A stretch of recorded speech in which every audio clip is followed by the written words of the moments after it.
A federal judge dismissed the gun case against Hunter Biden after President Joe Biden, his father, issued a sweeping pardon.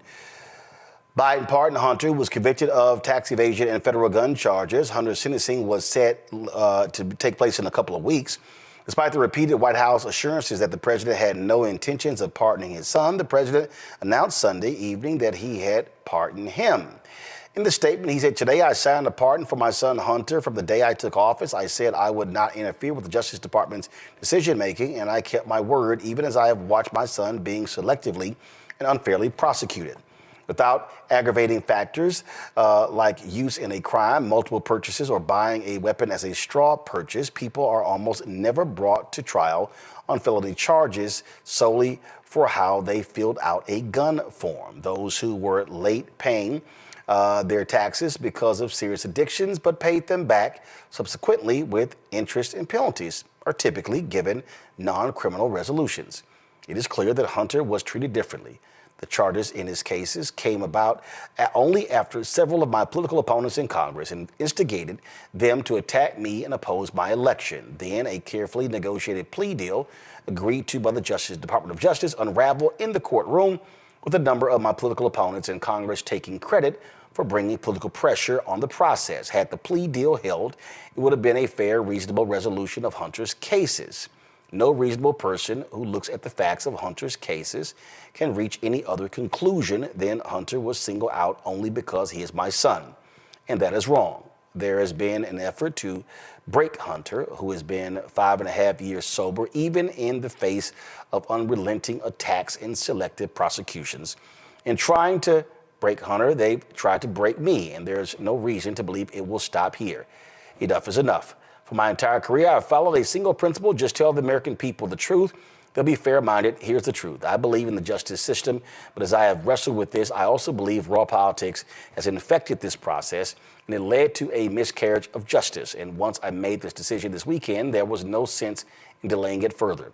I hope Americans will understand why a father and a president would come to this decision."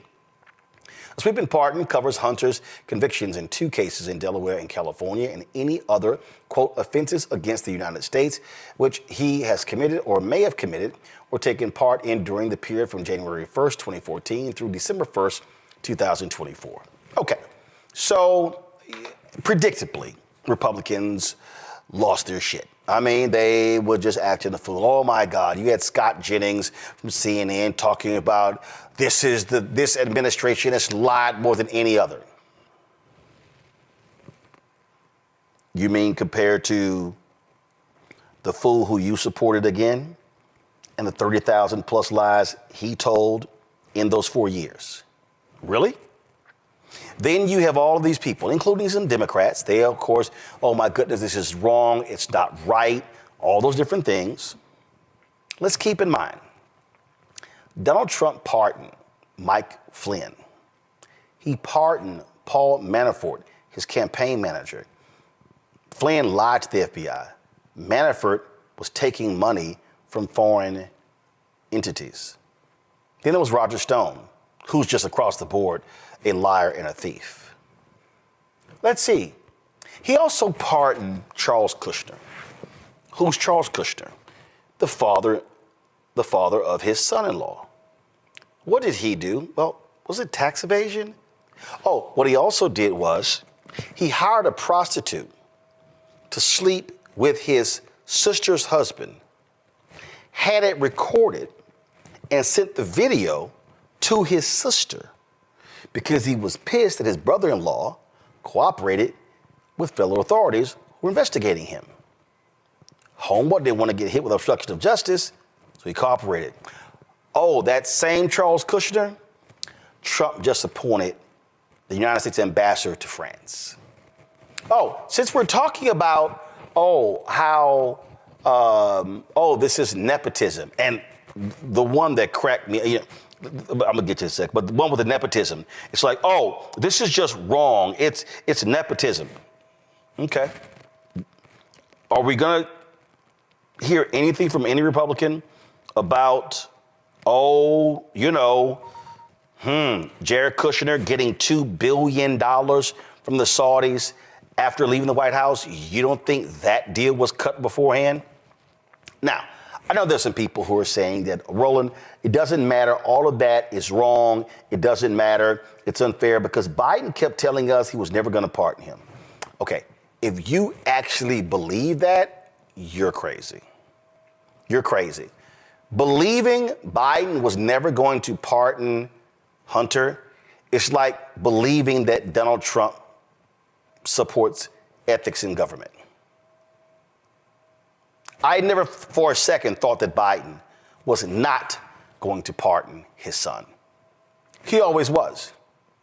And if you had presidential pardon power, you would have done the same. So let me pivot now to these. You know what? But hold on. Before I pivot to that, let me also say this. I really wish Meghan McCain would shut the hell up. For somebody who is a nepotism queen, who literally should have tattooed on her forehead, my father, my father, my father, my father, my father. That's how Meghan McCain is even known by the public. Meghan McCain has no discernible skill set whatsoever. She's gotten every single media job. Fox News, MSNBC, CNN, I think she's at CNN, ABC, all these jobs, radio show, these other networks she worked for, because your last name is McCain and John McCain was your father. This idiot literally put this tweet out. No one is above the law except the president's Nepo baby is a hell of a parting message for Democrats. You literally are the queen of nepotism. So shut the hell up, Meghan. Jeez. So let me deal with the hypocrites. The Republicans say, oh, I don't want to hear anyone complain what Trump does. The same guy who promised to pardon all January 6th insurrectionists, and America say, yeah, we're good.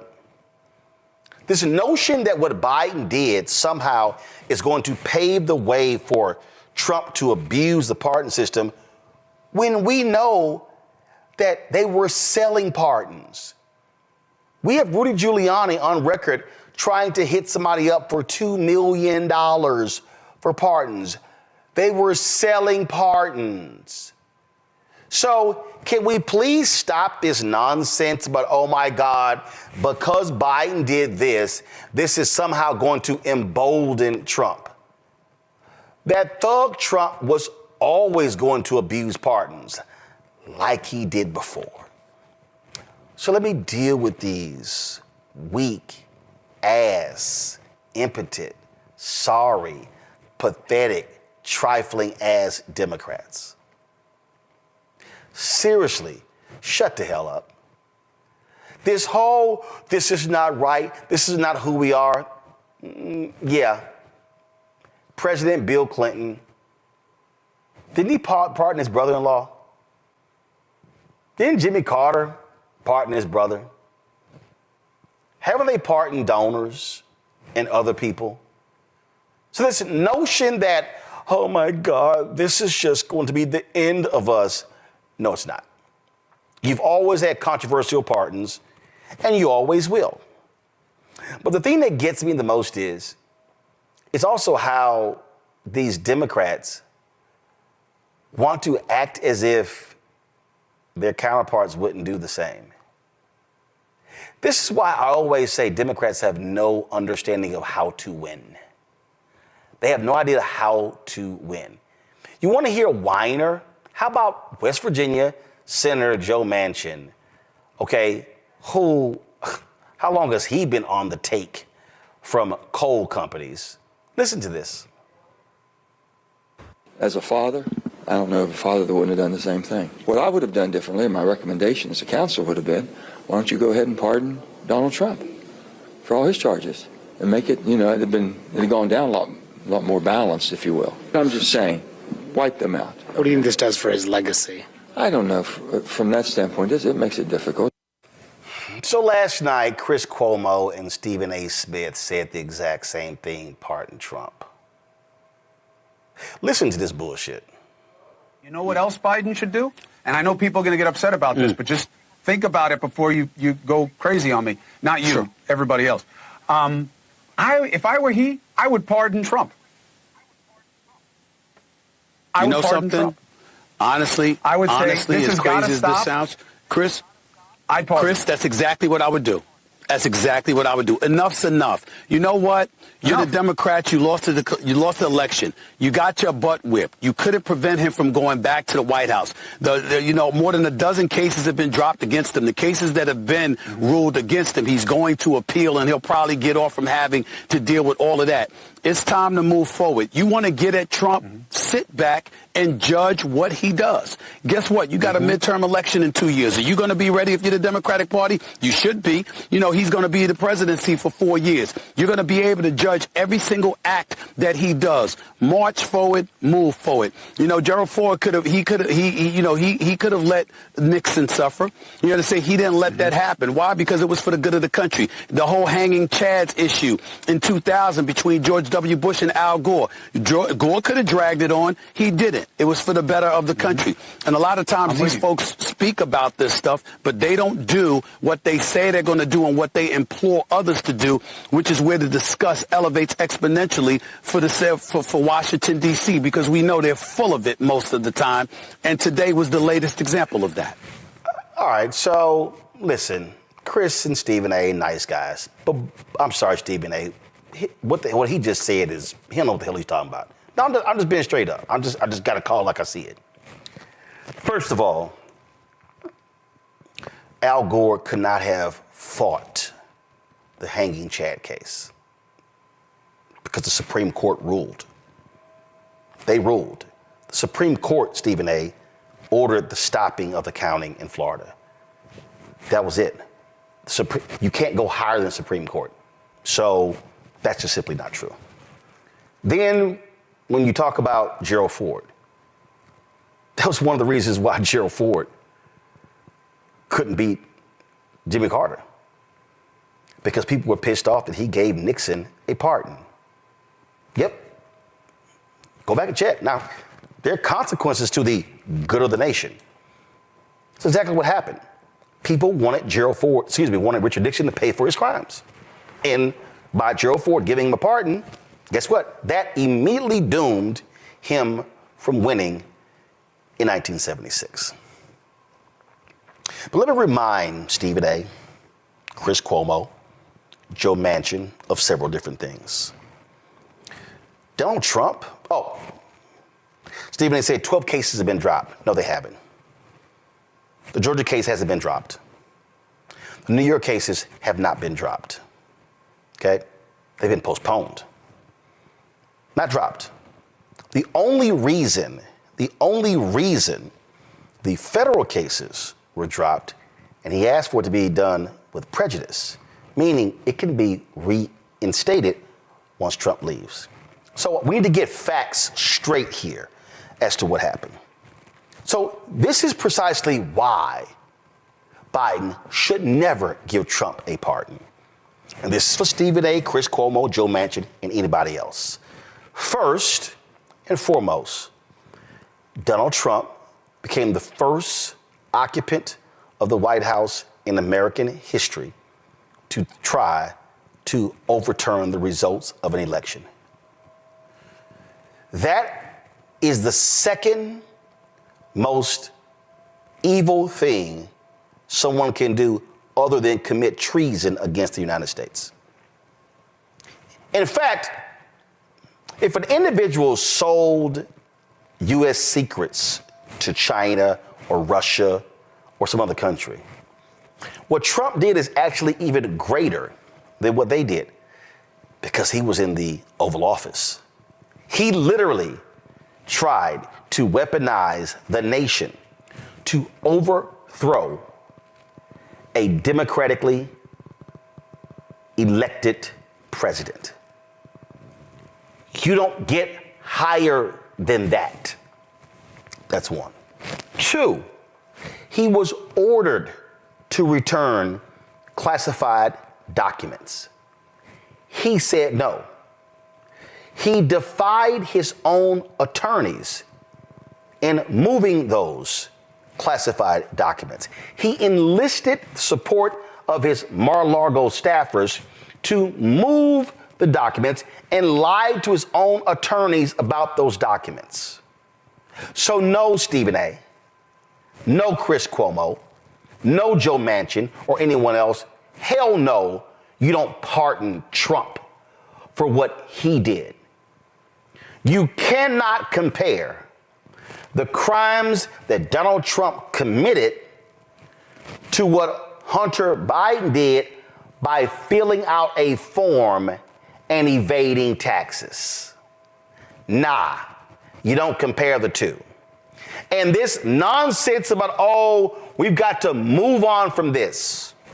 How about this, Stephen A., Chris Cuomo, Joe Manchin?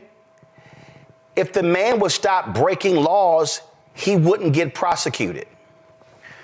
Did he pimp out and misuse his charitable foundation? Yes. That's why it was ordered closed.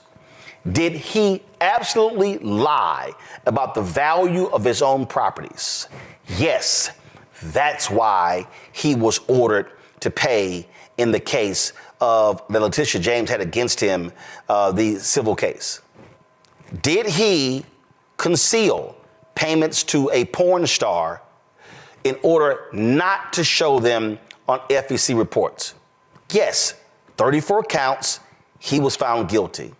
So can we please stop this? Oh, by the way, there was a negotiated deal with Hunter Biden. They were misdemeanors. You cannot compare a misdemeanor to felonies. Also, Hunter Biden, regular Joe citizen, compared to the occupant of the White House. There is no comparison between those two. But since we're on a pardon conversation, it's time for President Joe Biden, between now December 3rd and 11:59 a.m. on January 20th, to wake up and step the hell up. I'm waiting for him, and he should be partnering Marilyn Mosby for that BS conviction she got in Baltimore. He should give a pardon to former Congressman Jesse Jackson Jr. and his former wife Sandy Jackson. Why not? They served their time in prison. Give them a pardon. It can restore their law license. They can move on. There are a number of people. Drug offenses should be pardoned. How about this here? There have been in 60 years, there were 3 federal executions. Donald Trump killed 13 people in 6 months. How about this, Joe? How about you commute all federal death penalty sentences to simply life in prison without parole? You can do that. As it stands right now, based upon the commutations and pardons that Biden has issued so far, he's going to be down as low as Nixon. He's not even close to where Obama was. Obama was far ahead of the 10 previous presidents. So, Biden, you should be doing a hell of a lot more with your pardon power beyond your son. But one person who no way in hell should get one of those is that asshole Donald J. Trump. Let's go to my panel. Joe, I want to start with you. You can take off on any one of those areas I just talked about. Yeah, like you, I have a list of individuals and of categories that the Biden administration in these final days should consider. And I'm sure they have stacks of them on the desk and have staff who are going through them. And one of which I believe you covered on the show before is also pardoning posthumously Garvey. And that is something that has been in conversation in Black community and certainly been in conversation over the last few days following the news of Biden pardoning his son. And I would agree with you. I think definitely you cannot compare what the charges was, the misdemeanor charges of Hunter Biden to that of the former president. And one of also which not only, as you mentioned, the negotiated deal, but also someone taking responsibility for their part in moving things forward. And, I didn't believe he was going to pardon him, but I can certainly understand, given the circumstances that he believed have changed, making a different decision. I think in the beginning he shouldn't have said, "I absolutely won't." He should have just said, "We'll see." But we're past that now. But I do think there are a long list, and as you mentioned, he can catch up to Obama by doing a whole host of categories, including the federal marijuana charges, which I believe was done before, as well as some other individuals that the administration can go through. And hopefully, I have hope that over the next couple of weeks, we'll begin to see more of that. Larry, I would also add, I'm sorry, go ahead. Go ahead. Sorry, just before I forget. This point of how this will sully his legacy, I don't see that as an issue. Certainly, that is something that corporate media has taken on, because I've seen the headlines about that, and it seems everybody is going off of the same talking points regarding that. But in talking to, just from my cab driver to people on the street, everybody is like, I would have done it a long time ago, right? So it's not like there is this like nationwide consciousness that, people are despondent about the Biden administration and about Biden specifically for doing this. Obviously, this is anecdotal, but there is no one clamoring except for, as you mentioned, people on the Hill or others who are discussing it as a talking point. But everybody else would do the same.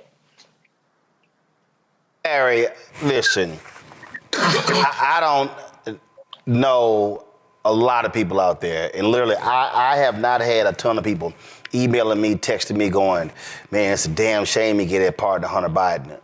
Like, nobody. Yeah, no, that's just real talk. So there are a couple things here, because this is an interesting issue for me. There's a lot of lazy analysis from the media, and it's not just the last few days, this topic, but generally the last several years.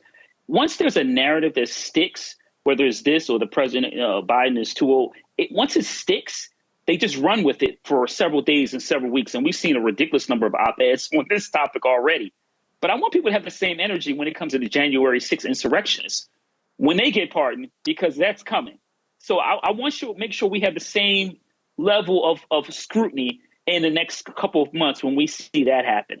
The other thing is, Roland, as it relates to what President Biden did, as a father, I understand. I do want to highlight what the Locks talked about: money, power, and respect, right? So we do have to talk about the proximity in terms of closeness to power.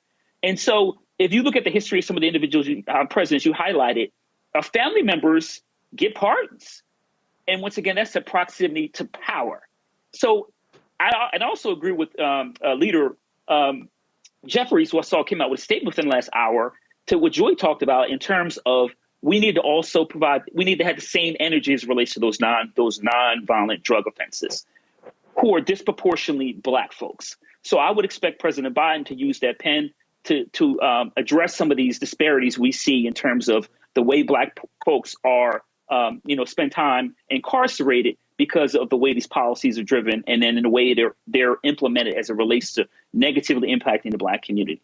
I think the last point about this is that it's going to be a long 4 years, because if we're so focused on something like this that 99.9% of people would have done, then I'm curious, like I said, to see what the narrative is regarding to some of the pardons we will see over the next 4 years. What I'm quite sure will be outrageous, but many people will say, will pivot to, well, what about President Biden, what he did, pardoning his son?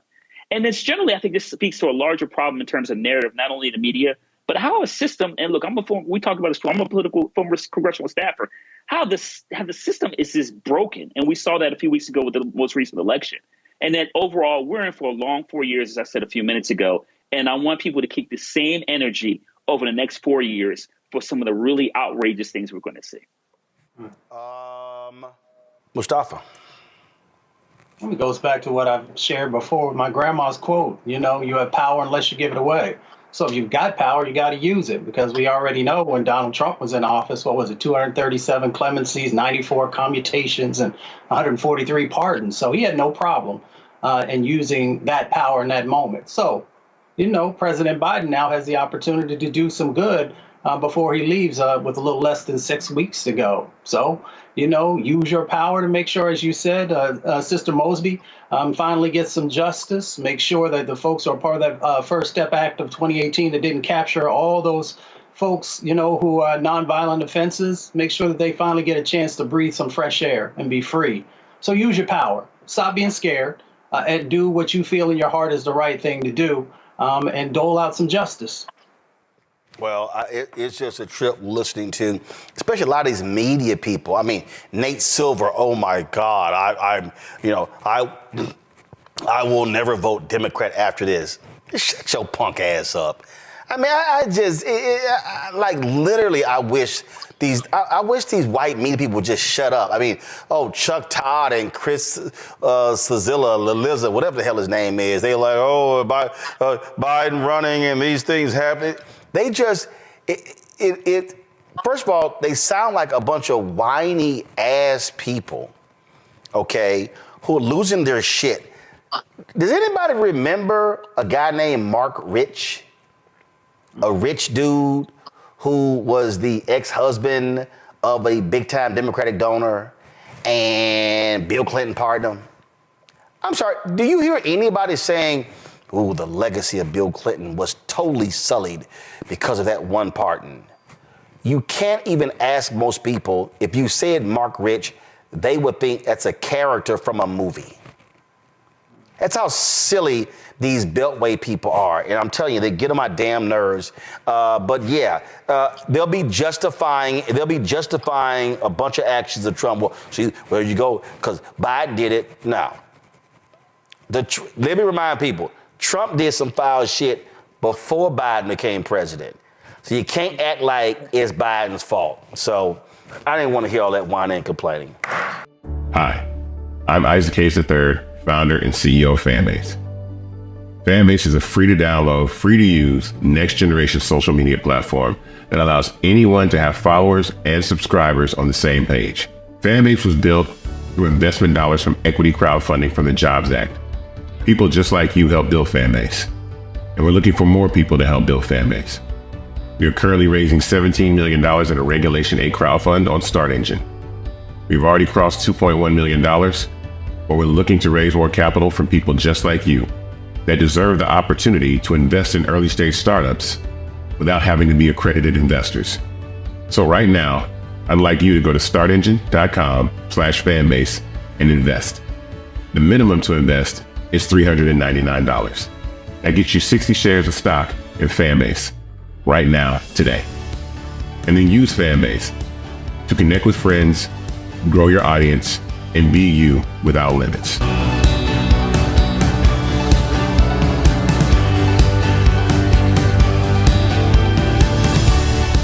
If y'all want to see some stupidity, Senate GOP leader, actually he's a minority leader, Mitch McConnell, he's not happy about two federal judges reversing their announced retirements after Trump won.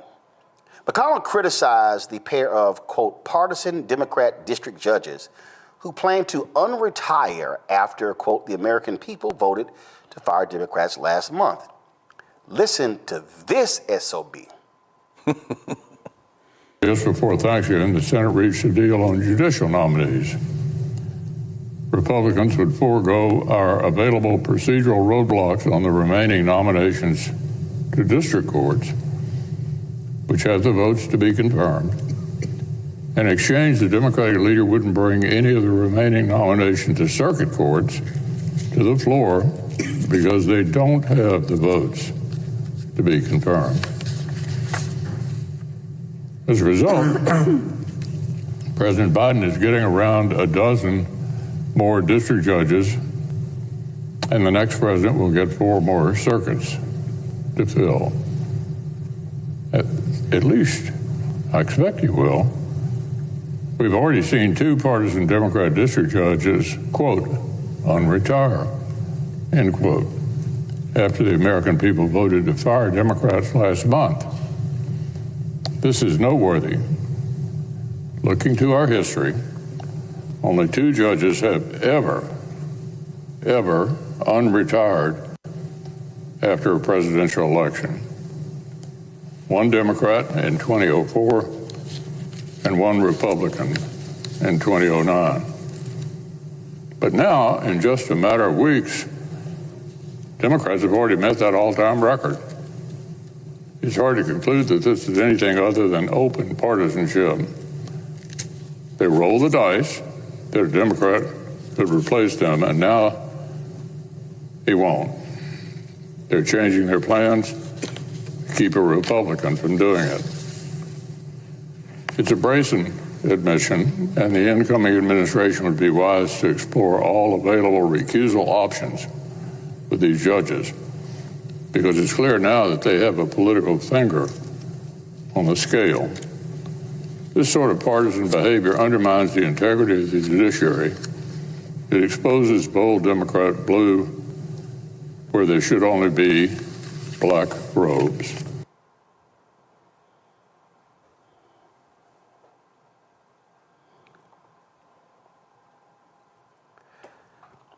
Of all sons of bitches, to try to lecture about history in the federal bench, this the same asshole who kept a Supreme Court seat open for 10 months when Scalia died to prevent President Obama from appointing a Supreme. He appointed Garland. I despise it. I thought it was stupid. I said he should have appointed a black woman. No question. But he chose not to. They said, we ain't even giving you a hearing. We ain't even gonna give you a hearing. Then, when Ruth Bader Ginsburg dies, he rushes through in the middle of a presidential election after lecturing everybody, well, we should let the voters decide in November when it came to Garland, rushed Amy Coney Barrett through because they knew Trump was going to lose to Biden. This is the same man who blocked 100 judges from being appointed by Obama, and that's how Trump was able to appoint 234, 237. 100 of those were supposed to be under Obama. And then now, your old crypt-keeping ass wants to stand here and complain, well, they're not right, they're not fair, this is not right, these judges decide to unretire. They got that right. I've seen athletes announce retirements and say, I'm going to keep playing. I've seen politicians like Susan Collins announce, I'm only going to run for 2 terms. Her ass been there damn near 30 years. We see it all the time. Oh, but now the crypt keeper. Mitch McConnell is upset because 2 judges, they broke the all-time record. We've only had this happen twice before in history. Once in 2004 by a Democrat and once in 2009 by a Republican. So now 2 judges do it. You know what? I hope every Democratic judge that said they was going to retire don't retire. Okay, but shall we remind y'all what happened when Anthony Kennedy? When the deal he cut, he stepped down. Oh, I'll step down if y'all appoint my chosen successor. That was Brett Kavanaugh. This is some bullshit, Rebecca. He the last person I want to hear from talking about judges and deals and stuff like that. I mean, listening to him, I guess his factory reset that he did on camera last year didn't take. Here's the thing. We really need Dick Durbin to go ahead and remove those blue slips. He won't. If Mitch McConnell is going to say what he says, then you know what? give it to him. If he thinks that Democrats are being partisan around the judiciary, then do it. Remove the blue slips, because we know right now that means what that means for viewers is that it would just go to regular order, where it is a simple majority vote up and down whether or not this person is going to become a judge. I think the rules of the Senate right now just says it's going to be 2 hours of debate. There can't be any filibuster, so it doesn't require 60 judges. So at that point, go ahead and run the numbers up. We have about 30 days until the next Congress gets sworn in. We have about 6 weeks until the next president gets sworn in. So run up the numbers. Robert? Everybody keeps talking about Gucci Mane came back from prison's a clone. That's a clone of Mitch McConnell. The real Mitch McConnell been dead for 10 years. That's a clone. Because there's no way that somebody who held up that many judges, who held up Merrick Garland, who literally said the era of bipartisanship is over. He said that almost 10 years ago. So that Mitch McConnell clearly is dead, and that is either a clone or that's one of those Elon robots. Because there's no way you can be that brazenly hypocritical. There's no way that you can look at the American people in the eye and attempt to have any moral authority. When one day you're saying that you are completely against Trump and you need to impeach him, we need to let the judicial system handle this, and then next thing you know, you're saying, well, the judicial system can't handle this because he's the president. These people are playing by a different set of rules. I think we have to understand the kids. Close your ears. There's no benefit to doing the right thing. Sometimes you just got to play bully ball. Brother. Sometimes you just got to get in there like a power forward in the 90s. None of this Steph Curry shooting threes. We're talking about Ewing. We're talking about Larry Johnson. You got to throw. Putting your butt on that ass and backing them down. Yeah, we can't be these prissy three-point shooters no more, just trying to draw contact and get fouled. We got to get in the paint. Because you got these people who are throwing around alternative facts, and they are making them stick because they own the algorithm. And we're still sitting here like, well, that's just hypocritical. I can't believe the gentleman from Kentucky would say such a thing. And then get your ass kicked. No question. Play bully ball. Yes, sir. Yes, sir. I thought maybe the video was still running, but I realized you stopped it because, he does tend to freeze, as you say, Rebecca. That's the reason. But I mean, we saw in this week, 2 federal judges were approved, one in California and one in Massachusetts. But Schumer, to the point you make on the blue slips, which he's not going to do, Schumer and them made a deal. So there are 4, and you heard the Crypt Keeper talk about it. There are 4 circuit level judges that they agreed not to advance in order to get these 2 district level judges. The Democratic Party is not. Actually, I think it was 12 district judges. The districts, right? I think and 2 of them got appointed this week, right? Right. In exchange for the money ball, right? Which is, of course, the circuit courts. And appeal, right? Right. I mean, if this project continues, and again, it's not at all clear that it is. Not in the current form, because states' rights works both ways. Mm-hmm. So as they're Trump-proofing in California and Maryland and places like that, as North Carolina can be swept, as you say, and Georgia, this is a cold civil war that's going to heat up over the next 4 years. But when it comes to the federal bench, it's very clear. This is more than just law making and lawfare. This is about the concept of a nation and the idea of fairness. As you say, once it's broken, it's not going to be put back together. This man, who is dissembling toward the same night that awaits us all, is responsible more than anybody else in the Senate for ripping up the floorboards of this funky criminal enterprise. And the only thing that was holding it together was the idea that there is some level of fairness that can be imposed. That's why you see a Kristen Clark, people say, well, like her or not like her, this is wrong. Oh, yeah. There's no such thing as this is wrong with these people. And what they're going to find out is none of us ever believed that in the first place. And the only thing keeping us from your ass was the idea that it could be something different. But I think this time when they wreck it, we're going to worry about 100 years from now. It ain't going to be in the United States in 100 years. It might not be one in 50. And in January, the Republicans will have a 53-47 majority in the United States Senate. Luckily, we won't have those turncoats, Kristen Sinema and Joe Manchin. They'll be gone. But the reality is that, right, Dick Durbin has abided by the blue slip. But let me also remind people, Mitch McConnell, there was a Democratic senator and a Republican senator. That's right. That did not want a judge picked. That was in Wisconsin. That's right. Rob Johnson and Tammy Baldwin. That's right. He was like, I don't give a damn. We put them on the bench. That's right. He ignored the blue slip. That's right. But again, Democrats want to play by the rules because if we don't, they gonna do. This is what Democrats say. If we don't do, if we do this, then when they get power, they gonna do it. They've already shown you they're going to do it. They've already shown you they're going to do it. This is the only way I can describe it.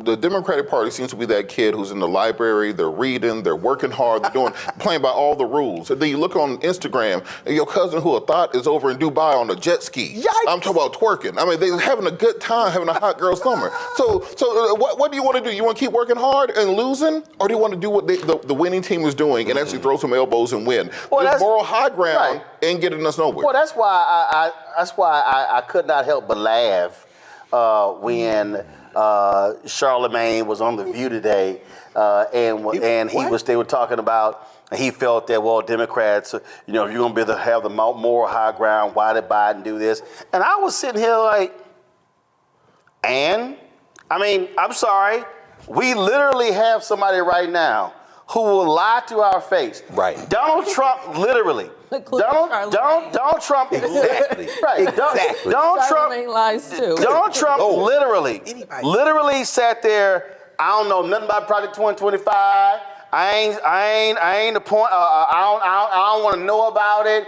And all these media people like, well, see, he said he didn't know anything about it. And what did he do? He appointed everybody in Project 2025 to his administration. And it's like, y'all fell for it? So all these folks are mad. They mad at Biden, talking about, he shouldn't have said it. He shouldn't have said it. If Biden did not say, I'm not going to pardon Hunter, you know what would have happened? Every day, they would have asked him, you gonna pardon Hunter, every single day. So everybody, I knew the moment his ass said, ain't pardon Hunter's kind of like, Hunter gonna get pardoned. I don't know why we I don't even know why we It's his kid. Why wouldn't he pardon his son? Right, but it goes to show you. So all these people. Then I think one of Charlemagne's points was like, Democrats want to have the moral high ground. Actually, if you look at on most things, they do operate from a higher moral high ground than Republicans do. Well, think about it this way. Right. Look, that higher ground? Think about it this way. So that's why I say, damn, when Michelle Obama said they go low, we go high. No. Look, bust their ass lower. Perfect example. Justin Fairfax, career ruined by fake allegations. Al Franken, and now career the person's ruined. Running. Yeah, career ruined by a photo that was taken. When that allegation dropped against Justin Fairfax, literally 15 seconds after the story Democrats are posting, he got to step down. People like Terry McAuliffe and others, I think Tim Kaine and others, he got to resign. You're thinking about Al Franken. Al Franken took a photo. He took a photo. What'd you say? Say it again? And the black person that Terry McAuliffe used to throw that stone at Justin is now running next year in Virginia. And his campaign manager is McAuliffe's daughter. There it is. What got me was Al Franken. Al Franken is forced to resign for taking a picture of a joke. Right now, you got Peter Hegseth. Come on. Okay. Who's Matt Gates? Whose mama. Then his mama go on Fox News today, blasting New York Times for printing my letter. What? Your ass wrote it. You wrote that. How you mad? Because you wrote your son a letter calling him out for being abusive towards women, and then you want to gaslight us. His son ain't ish. Just think about this for a second, though. As a Democrat, your career's over if you take a picture that's wrong. RFK admitted to raping a nanny. Donald Trump was found liable. No, you can't move on. Okay, the nanny. His wife killed herself after reading his diaries of his numerous affairs, 30, 40, whatever. The man cut the damn head off of a whale. He tried to eat a bear. He got a worm in his head. Funny. Donald Trump over here, I cracked up with that Indian dumbass Scott Jennings.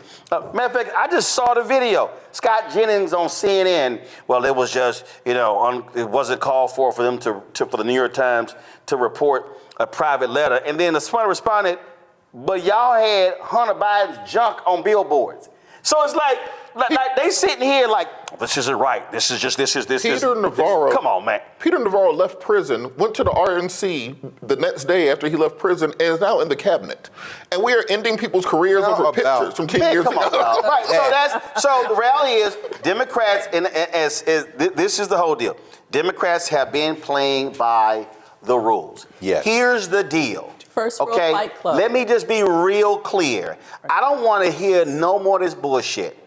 If America decided to vote for a man who was a massive liar, who is a massive liar, who cheated on his taxes, who had his foundation shut down, who overvalued his businesses, who got convicted on 34 felonies, who was found guilty of sexual assault in a civil trial, and then kept defaming the woman. The man slept with a porn star, cheated on both wives, lied, got 4-5 baby mamas, all this sort of stuff. We can go down the line. Led an insurrection, and America said, oh, no, we good. You can still be president. Damn your rules. Right. This is where all bets are off. Don't come at me with no bullshit. So I don't want to hear nothing about Peter Hegseth. Where all y'all conservative evangelicals? Where y'all at? Where y'all at? The Lord is and then, matter of fact, Eric Erickson, a conservative Republican from Georgia, he goes, well, everyone's a sinner. And that was 7 years ago. That was 7 years ago. He gave his life to God. Things have turned around, or whatever the hell. But now Peg said, promising senators, if I'm confirmed, I'm not gonna have a drink. Say no. That's not how being a drunk works, though. I'm just like say, Robert. I have done a lot. Not a drunk. Why are you promising not to drink? I've done a lot of DUI cases in my legal career. Over 16 years, I've done DUI trials. Nobody just says, "Hey, I promise I'm not drinking no more," and then the judge just lets you leave. Like, no, that's not. It is a disease. You need medical treatment. So if he's going to come forward and say, "Look, I have a very severe drinking problem that I'm seeking treatment for, and I will do it while being a defense secretary," that's one thing. But it's like, "Hey, look, man, I promise I won't get drunk in front of y'all anymore." It's a level of ridiculousness that can't be quantified. And you also, we're not going to put you in charge of the world's nuclear weapons. Most lethal military. But we know what's going to happen. He's not going to get confirmed. Instead, Trump is going to go state by state. He's going to take all these Republican governors. And now the Democratic Party is going to have to figure out, okay, what do we do when we have all these vacancies of all these Republican governors? What's going to happen? Is the DGA prepared to now fight state by state? Yep. Because different states have different rules on temporary appointees, who gets to ascend into that gubernatorial seat, or whether or not there's a special election. So there is a real opportunity here if you have actual strategy at the DNC and at the DGA. And so far, I'm not seeing any indication that there's going to be strategy, because Trump is going to have to go get governors. Well, I don't want to hear none of these more high ground people run their damn mouths because it ain't going to fly. Jeffrey Toobin is on. Oh, yeah, he didn't sit his ass op-ed down. page of the New York Times saying that Biden just disgraced the office by pardoning his son. This is the same Jeffrey Toobin. Have y'all lost y'all damn... Really, Jeffrey Toobin? Brother, can you look? Really, Jeffrey Toobin? This is why you have to have Jeffrey Toobin, who was masturbating on a Zoom. Disgracing the... Are you serious? Look, that's why, and God knows I still... Like, the boy wasn't even smart enough to click stop camera. I mean, come on. But I mean, he was waiting the whole time they were talking. Man, I can't wait for this thing to be over. Wait, and then what these do this here? Whoa! Boy.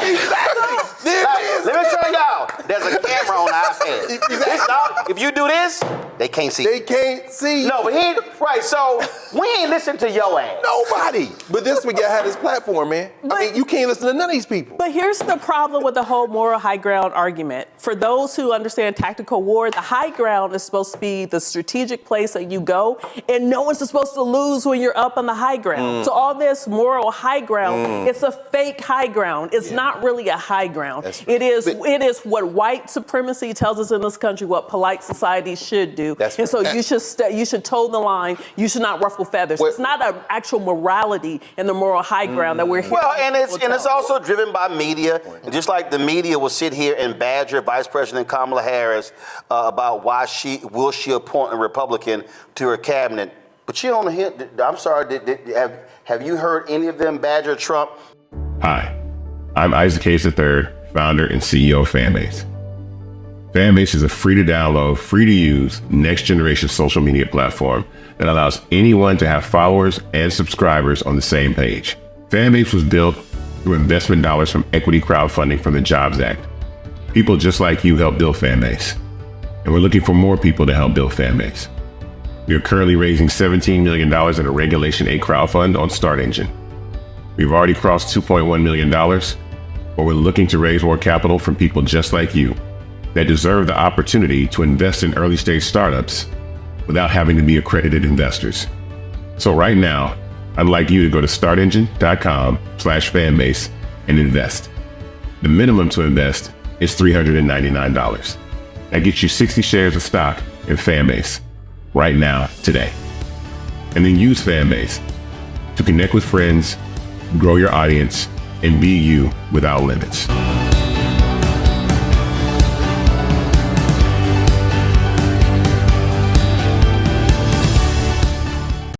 I saw this and I said, y'all got to be kidding me. But this goes to show, Mika and Joe are so scared of Donald Trump. They are so scared. What does he have in them? Hey, he got text messages or whatever, pictures. I don't know. Watch this here. Watch this here. Watch this, y'all. Okay, listen to this. Turn it up. Listen to this. It's right. David, I'll start with you on this. What's your sense of where the Heggs pick is headed here? Well, just given what one sees on camera, if you're too drunk for Fox News, you're very, very drunk indeed. So that's alarming. In 1989, President George H.W. Bush nominated John Tower, senator from Texas, for Secretary of Defense. Now, Tower was a very considerable person, a real defense intellectual, someone who deeply understood defense, unlike... So because of that comment, if you too drunk Fox News, that means you drunk. Mika literally, y'all, came back on the air and she said later in the program, hold up, they literally apologized for his comment. Wow. Let me get it queued up here. I'm trying to get it queued up for y'all. And again, it goes to show you, okay, play it. Come on now. Oh, wait, hold on. Okay, no, I got the audio up. It's right here. It's up. God, that's on. The audio's up. All right, well, the audio's up. So Mika said, before we go to break, a little earlier in this block, there was a comment made about Fox News in our coverage about Pete Hegseth and the growing number of allegations about his behavior over the years and possible addiction to alcohol or issues with alcohol.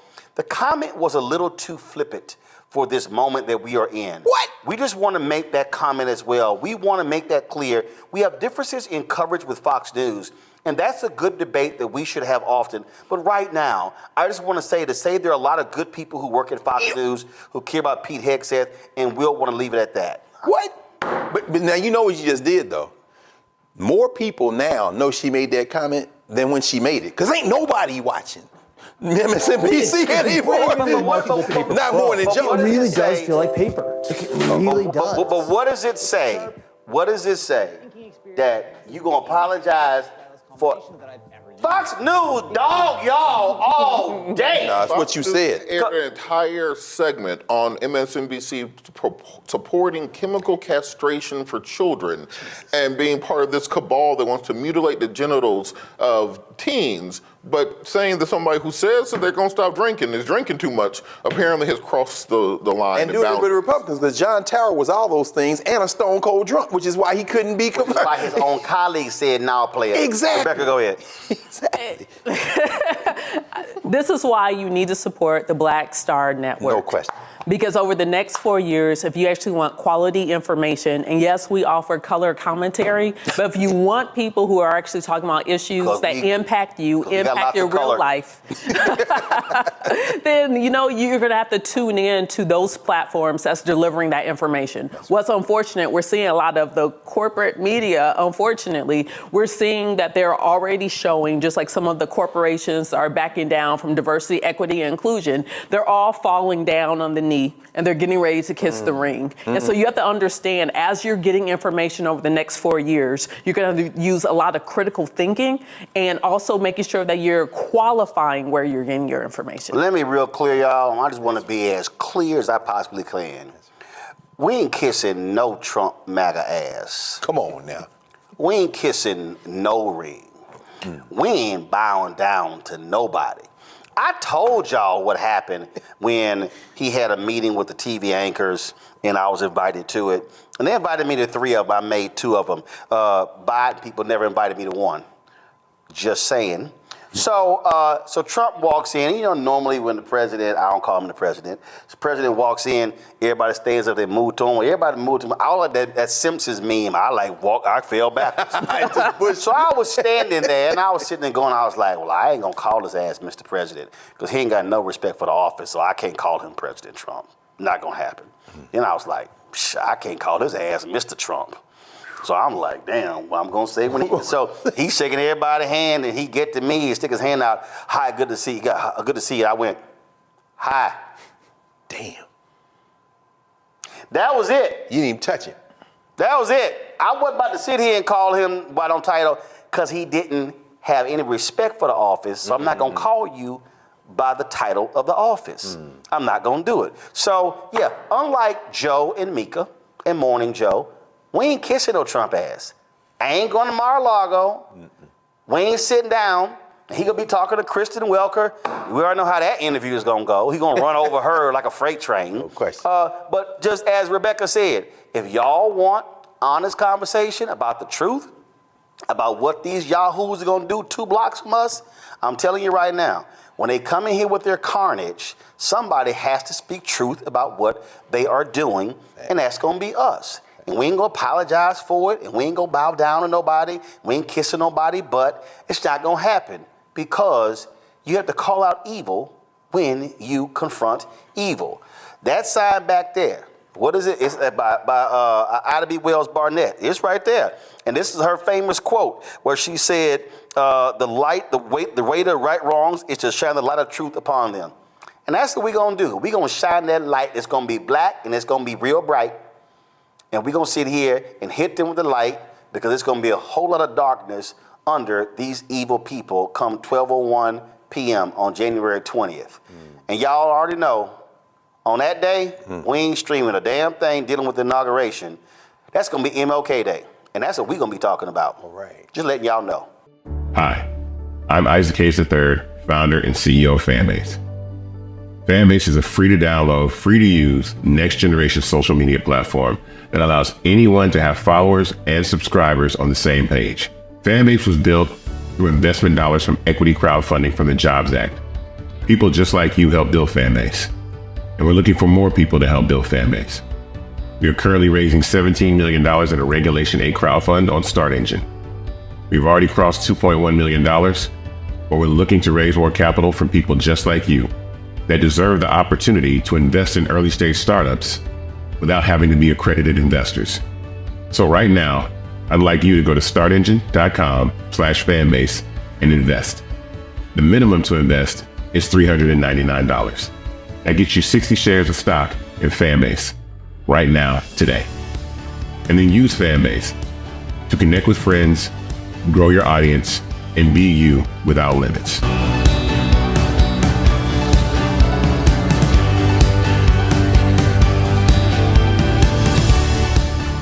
When you talk about blackness and what happens in black culture, covering these things that matter to us, speaking to our issues and concerns. This is a genuine people-powered movement. There's a lot of stuff that we're not getting. You get it, and you spread the word. We wish to plead our own cause too long have others spoken for us. We cannot tell our own story if we can't pay for it. This is about covering us. Invest in black-owned media. Your dollars matter.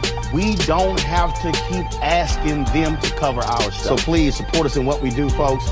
We want to hit 2,000 people, $50 this month, raise $100,000. We're behind 100,000, so we want to hit that. Y'all money makes this possible. Checks and money orders go to P.O. Box 57196, Washington, D.C. 20037-0196. PayPal is R Martin Unfiltered. Venmo is RM Unfiltered. Zelle is Roland at RolandSMartin.com.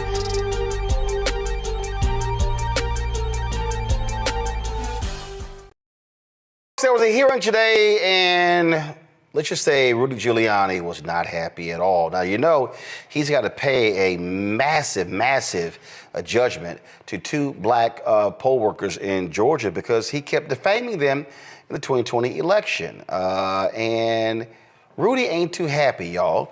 And the judge was kicking his ass today saying, where's the title for your Mercedes-Benz? And then he goes outside of court, and y'all, and listen to this. If y'all want to see white tears, check this out. Reality is, I have no cash. It's all tied up. So right now, if I wanted to call a taxi cab, I can't do it. I don't have a credit card. I don't have a checking account. I have no place I can go take cash out except a little bit that I saved, and it's getting down to almost nothing. I have a business. I can do business expenses, but I'm very careful about that because God forbid I should make a mistake between a personal and a business expense. Unlike Hunter Biden, I go to jail right away. Oh, really? So you think that that's going to work? Y'all, he started going at the judge. The judge was like, sit your ass down. Joe, no tears. Rudy Giuliani continually defamed these sisters, and now he's pissed because they snatching everything. His son, my dad's going to have to give up his World Series collections. Yes, bring that shit here. Oh, but his collection of watches, come on, bring that here. They taking everything, sell everything. Yo, leave his ass butt naked. Sell his suits, sell his shoes, sell everything. This is what you get when you show your ass and you act a fool. And they kept telling you, say, dog, stop lying. No, he kept lying. He kept lying. He kept defaming them. And what's so stupid? Trump owes this fool $3 million in legal fees. He still ain't paid. Well, guess what? If Trump cut his ass that check, Ruby get that money. Right. That's right. So, yeah, he's in a little bit of a pickle, man. Sometimes, you know, the game is kind of tough that way. And so, yeah, no, not an ounce of sympathy. I don't know, maybe he thought he was Donald Trump or something, but at the end of the day, he got rolled up pretty good, and he doesn't deserve any sympathy. And really, you know, a lot of his family isn't really with him like that either. They're a little less than sympathetic, and they've been that way for a minute, whether they wanted that ultimate fate for him at all or not. It was really out of their hands because this is a cause and effect. This is something that he did that, as my people would say, he ain't had no business doing, okay? Got busted on it and has an incredible judgment that he doesn't have the ability to pay, or at the least it starts with his possessions. And that's how it goes when you get yourself in so much trouble that you get a judgment that you can't cover. So I don't have an ounce of sympathy for him, and I hope they continue to juice him like a sun kiss. He's sitting here whining, Mustafa, because today's hearing is about setting a date for a January trial, and the judge jammed up saying, yo, man, why you didn't turn a 1980 Mercedes over? And so he's mad. He's upset. I love this line from give me 1 second.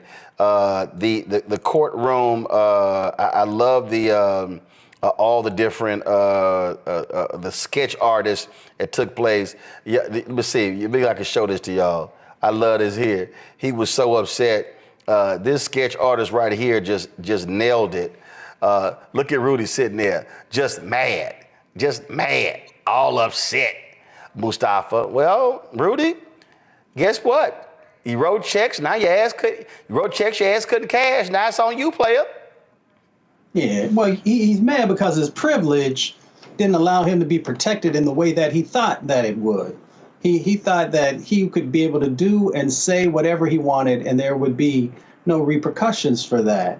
You know, it's interesting because so many folks continue to focus on him. So one, it's interesting that his crew ain't showed up for him. Not only Donald Trump, but you've seen in the past when we've had these folks who are on the MAGA side of the equation, and when they do something, how all these people show up and pay their legal fees and all this other type of stuff. So that should also tell you something about how that group of people feel about him, that he is a detriment to the things that they're trying to do, even as egregious as they are. The other impact, or the other thing that you got to talk about, is that, you know, these two black women who are doing their job, right, trying to make sure that democracy worked the way that it's supposed to work, this individual decided that he would both, you know, help to perpetuate both physical and mental impacts on them. And he just kept fanning the flames and kept fanning the flames and kept fanning the flames. So, you know, they're getting death threats. They're getting all these different types of things. They can't leave their homes. And then you've got the mental health aspect of that weight that they had to continue to carry. So every dollar that they are receiving, they deserve. Because this individual decided that, you know, he was above the law and that he could do and say whatever he wanted. So I'm glad that he got checked. And I hope all the other folks who continue to do these types of things also have to go in their pockets to make sure that they are reimbursing folks for their time, for the mental health, and for the physical things that they have to go through. I love this here, Randy, quote, because the judge was jamming him up about getting a title.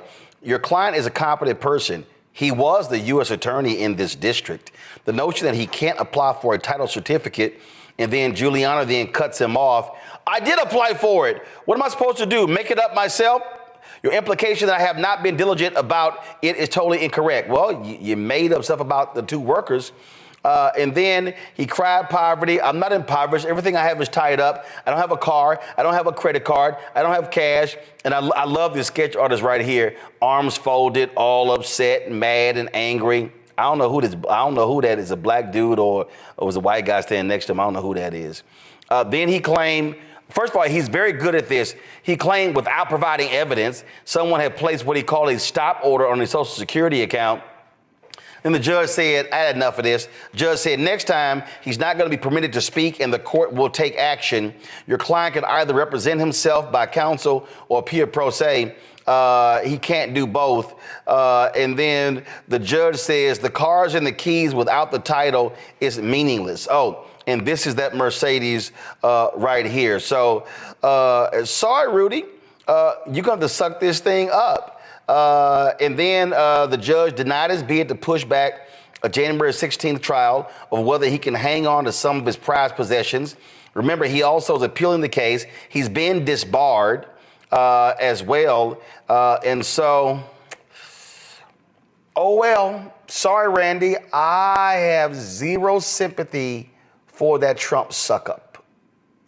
And it's very fascinating to watch someone crumble in front of us because he is so accustomed to privilege. You know, this man is 80 years old, and for most of his life, he has gotten away with this sort of behavior because of privilege. And now he is becoming this victim in front of us, and we're supposed to feel sorry for him. I mean, I guess he expects some people to get a GoFundMe for his $148 million debt. But yeah, I think his gasket is flabbered. He just cannot believe this is happening to him. But he's getting exactly what he deserves to get. I am very proud of those two women for actually standing up and pressing charges, because a lot of people would not have. They would have complained about it, but they would not have said, we are going to file charges against this very powerful man. So good for him. And, I want to get my popcorn and watch him, cry and beg a little bit more. I love this here. He wants to delay the trial. It's supposed to be January 16th. And then his attorney said argument for delaying the trial was that he'd like the case to be resolved in time for him to attend the inauguration. And then Staten Island attorney Joseph Camarata claimed Giuliani has an involvement with the inauguration and that he regularly consults with Trump. The judge is like, I'm sorry, your social calendar does not represent good cause to grant a delay. Oh my goodness, I love it. That white privilege ain't working. That federal judge like, nah, player, we gonna have this trial January 16th. And your ass about to pay up. So I want these two sisters to snatch everything. In fact, I would love, because when they get their hands on his penthouse in New York, I say we throw a party in that bad boy. Mm-hmm. I say, that's real tough, I'm straight. Yeah, I will live stream. I will live stream a show in that sucker. I'm telling y'all right now. And then let's all drive around Georgia in that car. And so I take everything. Ruby and Shay, y'all hit me up. When y'all take custody of that apartment, I will do Roland Martin Unfiltered from that apartment. I'm just letting y'all know. I will happily do that. And I'll bring the DJ and everything. I'm just saying. Hi, I'm Isaac Hayes III, founder and CEO of Fanbase. Fanbase is a free to download, free to use, next generation social media platform that allows anyone to have followers and subscribers on the same page. Fanbase was built through investment dollars from equity crowdfunding from the Jobs Act. People just like you helped build Fanbase. And we're looking for more people to help build Fanbase. We are currently raising $17 million in a Regulation A crowdfund on StartEngine. We've already crossed $2.1 million, but we're looking to raise more capital from people just like you that deserve the opportunity to invest in early stage startups without having to be accredited investors. So right now, I'd like you to go to startengine.com/fanbase and invest. The minimum to invest is $399. That gets you 60 shares of stock in Fanbase right now, today. And then use Fanbase to connect with friends, grow your audience, and be you without limits.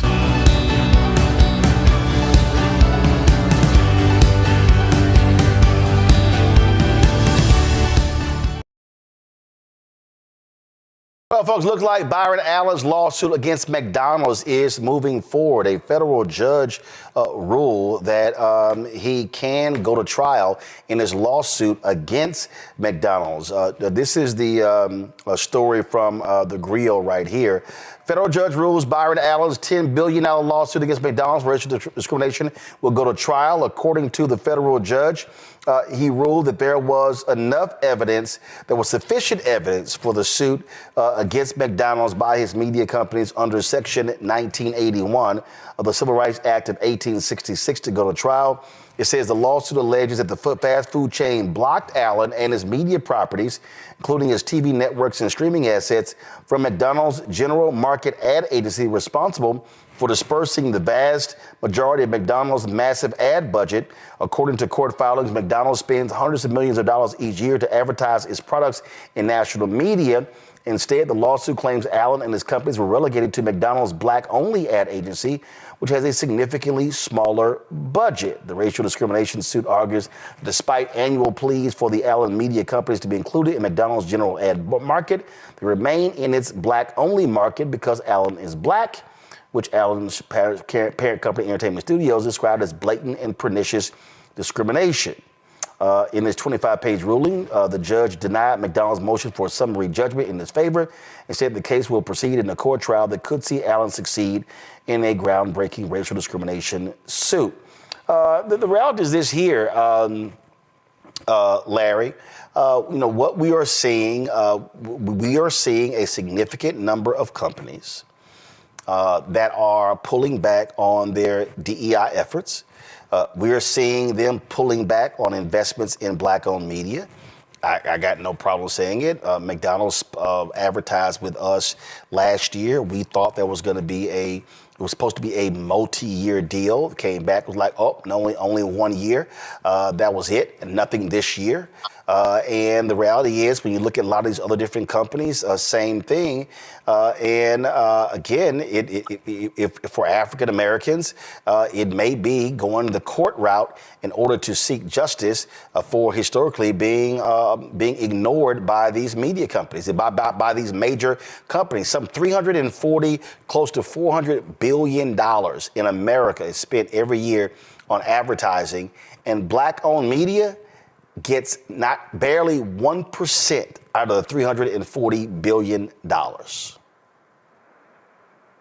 Yeah, so, shout out to Byron Allen, because he's been doing this for several years and trying to hold these corporations accountable as it relates to racial discrimination lawsuits. And I was pleased to see that this is moving forward, and hopefully, he gets what he deserves. Not only that, hopefully he chips away at a system that, traditionally loves Black culture, makes money off Black culture, but won't see our humanity, so to speak. So, like I said, shout out to Byron Allen for continuing to keep these corporations' feet to their fire. Roland, you've been on your show. Mm-hmm. Go ahead. I was going to say, been on your show many times. You talked about the small percentage into which is dedicated to Black companies. And so, hopefully, with this lawsuit and the conversation you've had, the points you made throughout, over the last several years, hopefully we see a shift in dynamic. But also, we have to highlight that you're right. There is an attack on DEI initiatives, which really basically impact everyone. But anytime any trickle of money is seen to go to Black folks, then this becomes a problem. And what happens, the reality is you've got to have a hell of a lot of money for lawyers to file these type of lawsuits, Joy. Companies want to drain you of time, energy, and resources. And that's one of the reasons why very few people file these particular lawsuits. But what we also are seeing, though, is, to Larry's point, I can tell you whether it's Netflix, whether it's Prime Video, whether it's Starz, whether it's Hulu. It's amazing. I can go back to OWN. I can go Showtime, HBO. It's amazing how often I get pitched by publicists who want to get their clients, want to get them on the show. So, but when you bring up advertising, all of a sudden folk go real quiet. And I always say, wait a minute, hold up. So if my audience is good enough to talk to with your talent, why are we not good enough for you to spend advertising dollars?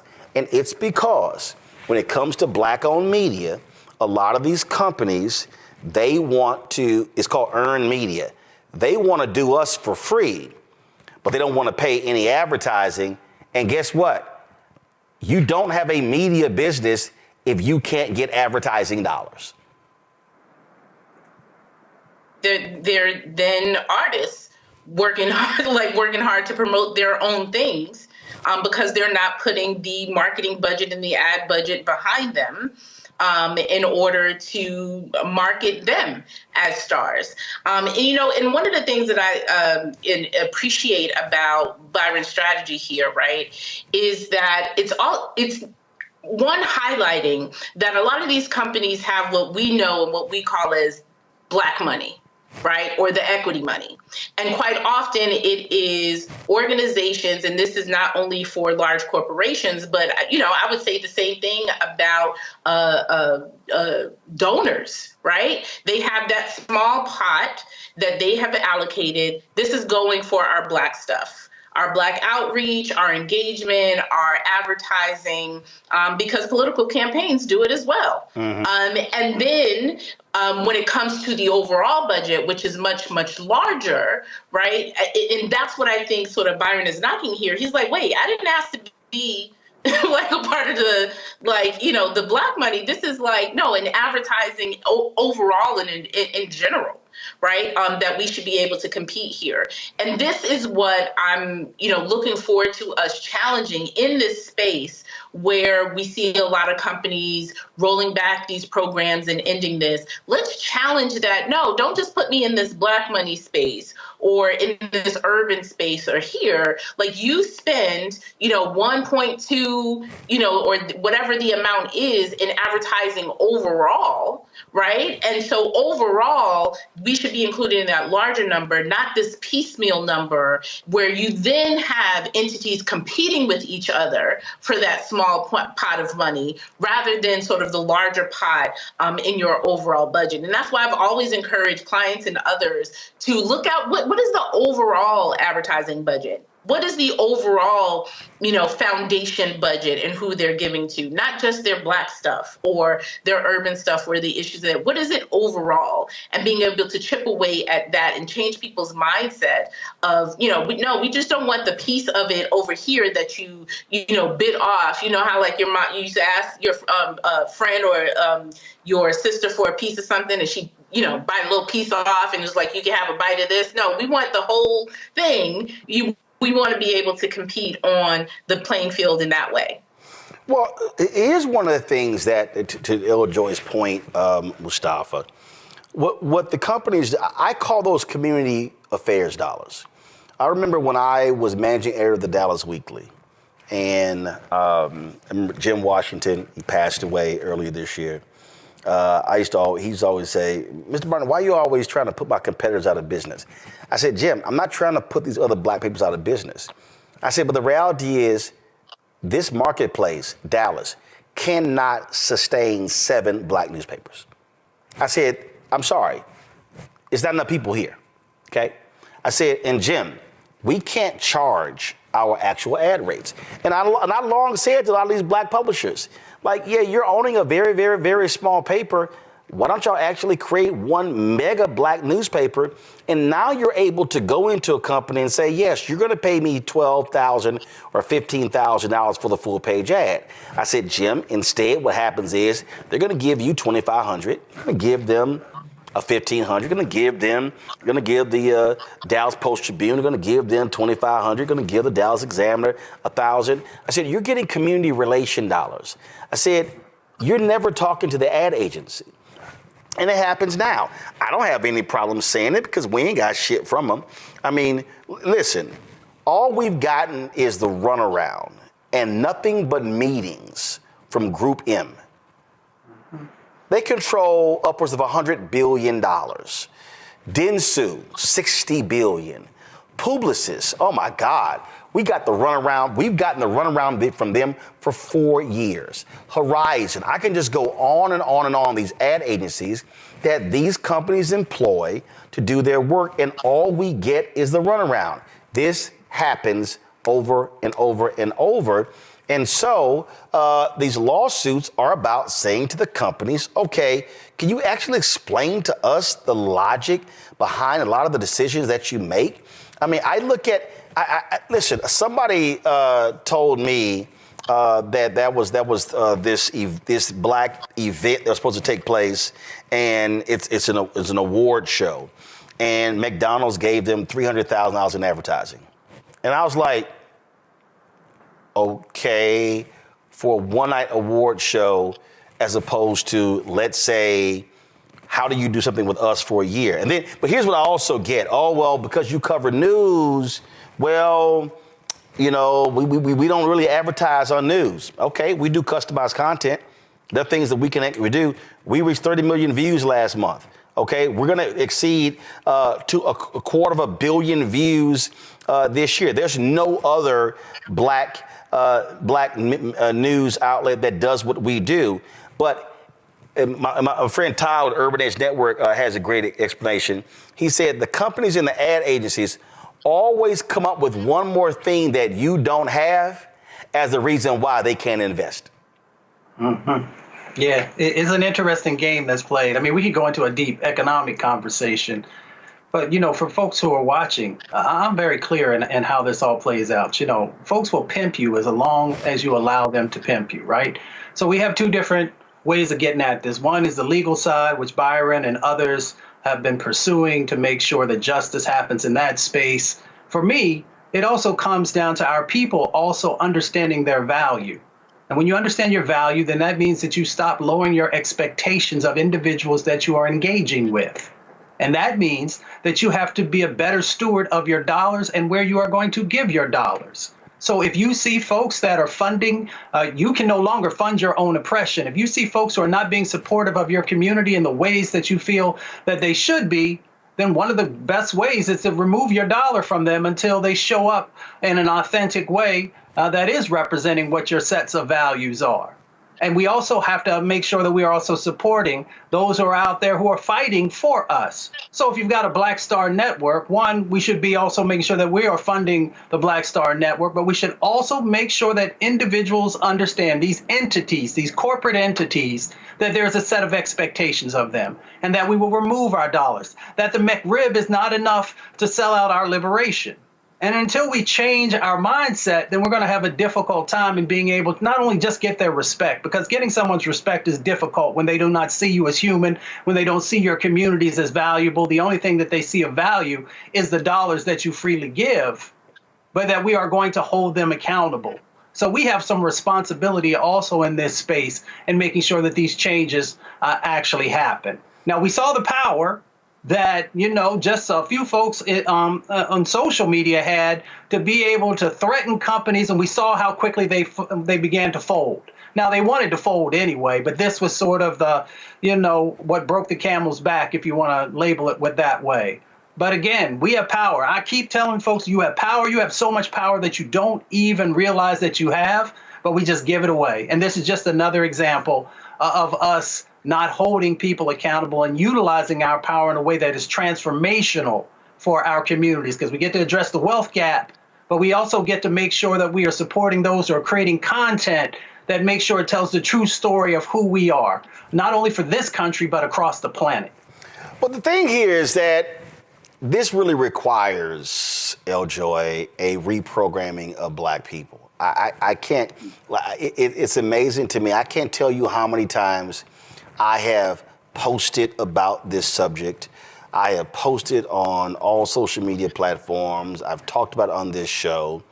And does it get the number of clicks as some bullshit? Nope.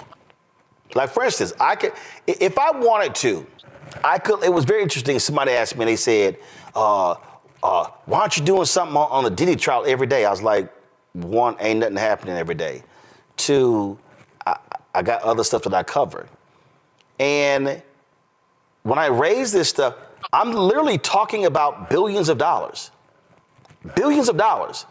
I'm not talking about who the hell is somebody sleeping with, who had a baby, who got divorced, who got married, who's on the beach with whom, all that sort of stuff that's here. It's billions of dollars. And when Mustafa talked about that stuff not gonna happen until Black folks get serious about the money and realize how we're getting screwed out of the money. You can talk reparations all you want to. I'm talking about dollars right now. The federal government spends $1 billion on advertising. Black-owned media gets less than 1%. 4 Democratic firms, $600 million passed through those companies on the Kamala Harris campaign. Okay? One of them was created in 2023. One was created in 2021. So we ain't even talking about companies with long track record. We're talking about folks who got the hookup. And so Black people should be sitting here saying, oh, hell no. No. Until we start having a money conversation, we ain't having no other conversation. But we also have to get serious about the money. Yeah. Well, as an organizer at heart, you're singing my song as I talk about this on the local level in organizing with Brooklyn NAACP. And, we really take people through, as you mentioned, the individual companies and the federal government. New York's budget, well, for not only New York State, but New York City's budget is in the billions, right? It's larger. New York City's budget is larger than some states and collection of states. And talking to people about the ask and getting serious about the money that the city is spending, that the state is spending, and making sure that it is investing in for all of its people is a chore, and it's hard work, right? Convincing people and engaging people in that conversation of, as Mustafa mentioned, using their power and demanding more investment in their communities. And that's hard work. That is, education. And, I don't mean going to school education. I mean just informing people. And as a former staffer, I remember doing the meeting before the meeting. Right. I remember going to my people. I'd be like, they're going to tell you they only got 10 million. But what they ain't going to tell you is about this other pot of money over here. That's 82 million. So, ask for this amount because this is what's here. So giving people that information. And so it's going to take, one, educating people as you continue to do here of what is at stake, what is possible. And also, as Mustafa mentioned, continuing to empower people to use their power to demand more, and then pulling back their support and their resources. And that's the thing that, is harder to do, right? Because people want to see an immediate reaction. They want to do the, as you see pop up on social media all the time, people's like, we need to do a protest. And it's like, you have no infrastructure to support a protest. You have no infrastructure to support an economic boycott because you're not even taking on the education and the empowerment that people are giving you. We can do it because we have the power, but it requires the sacrifice. It requires the investment in the entities that exist and can exist. It requires you to say, I hate watch these social media, these news entities. I don't like them. I want something different. So it requires you to make that sacrifice and turn it off and bring your eyeballs and your dollars and your investments into the spaces that you want to see. And that's not only for, the Black community. I think that it is American commercialism overall, right? Where we have been conditioned that, you don't have power. That's the reason why I talk about civics away. Even the conversation about civics is turned into volunteerism. They've taken the power out of civics as if you can't control or have a voice in budgets. You can't have a voice and have control in terms of legislation and policy. They've taken the power out of it. And so, as Mustafa mentions, continuing to remind people of that power, then educating them with where, who the decision maker is, where the money is, how much is available there, and then with the demand, we can continue the work that you do and that all of us do to make sure that people are getting their fair share. And the thing here is, Larry, is getting people to understand. People are like, oh yeah, but it was even hilarious when all these fools were talking about, well, yeah, you got $350,000 from the Kamala campaign, and I'm like, you do know there are 15 people who are employed. You do know those people have families, so you do know when they get paid for working every single day, and then you're paying for equipment, you're paying for travel, and you're doing these things. Guess what? So it's not like only one person is benefiting. And so for me, when I'm arguing for African Americans to get legal contracts from Fortune 500 companies, I'm not a lawyer. That's not benefiting Roland personally. But I also know that there's a benefit when you have Black law firms and Black accounting firms and Black engineering firms and Black PR firms and Black event planning firms, Black transportation companies, Black catering companies. And so it can't just be all about, well, you as an, well, I'm not seeing any of it when it's a collective thing.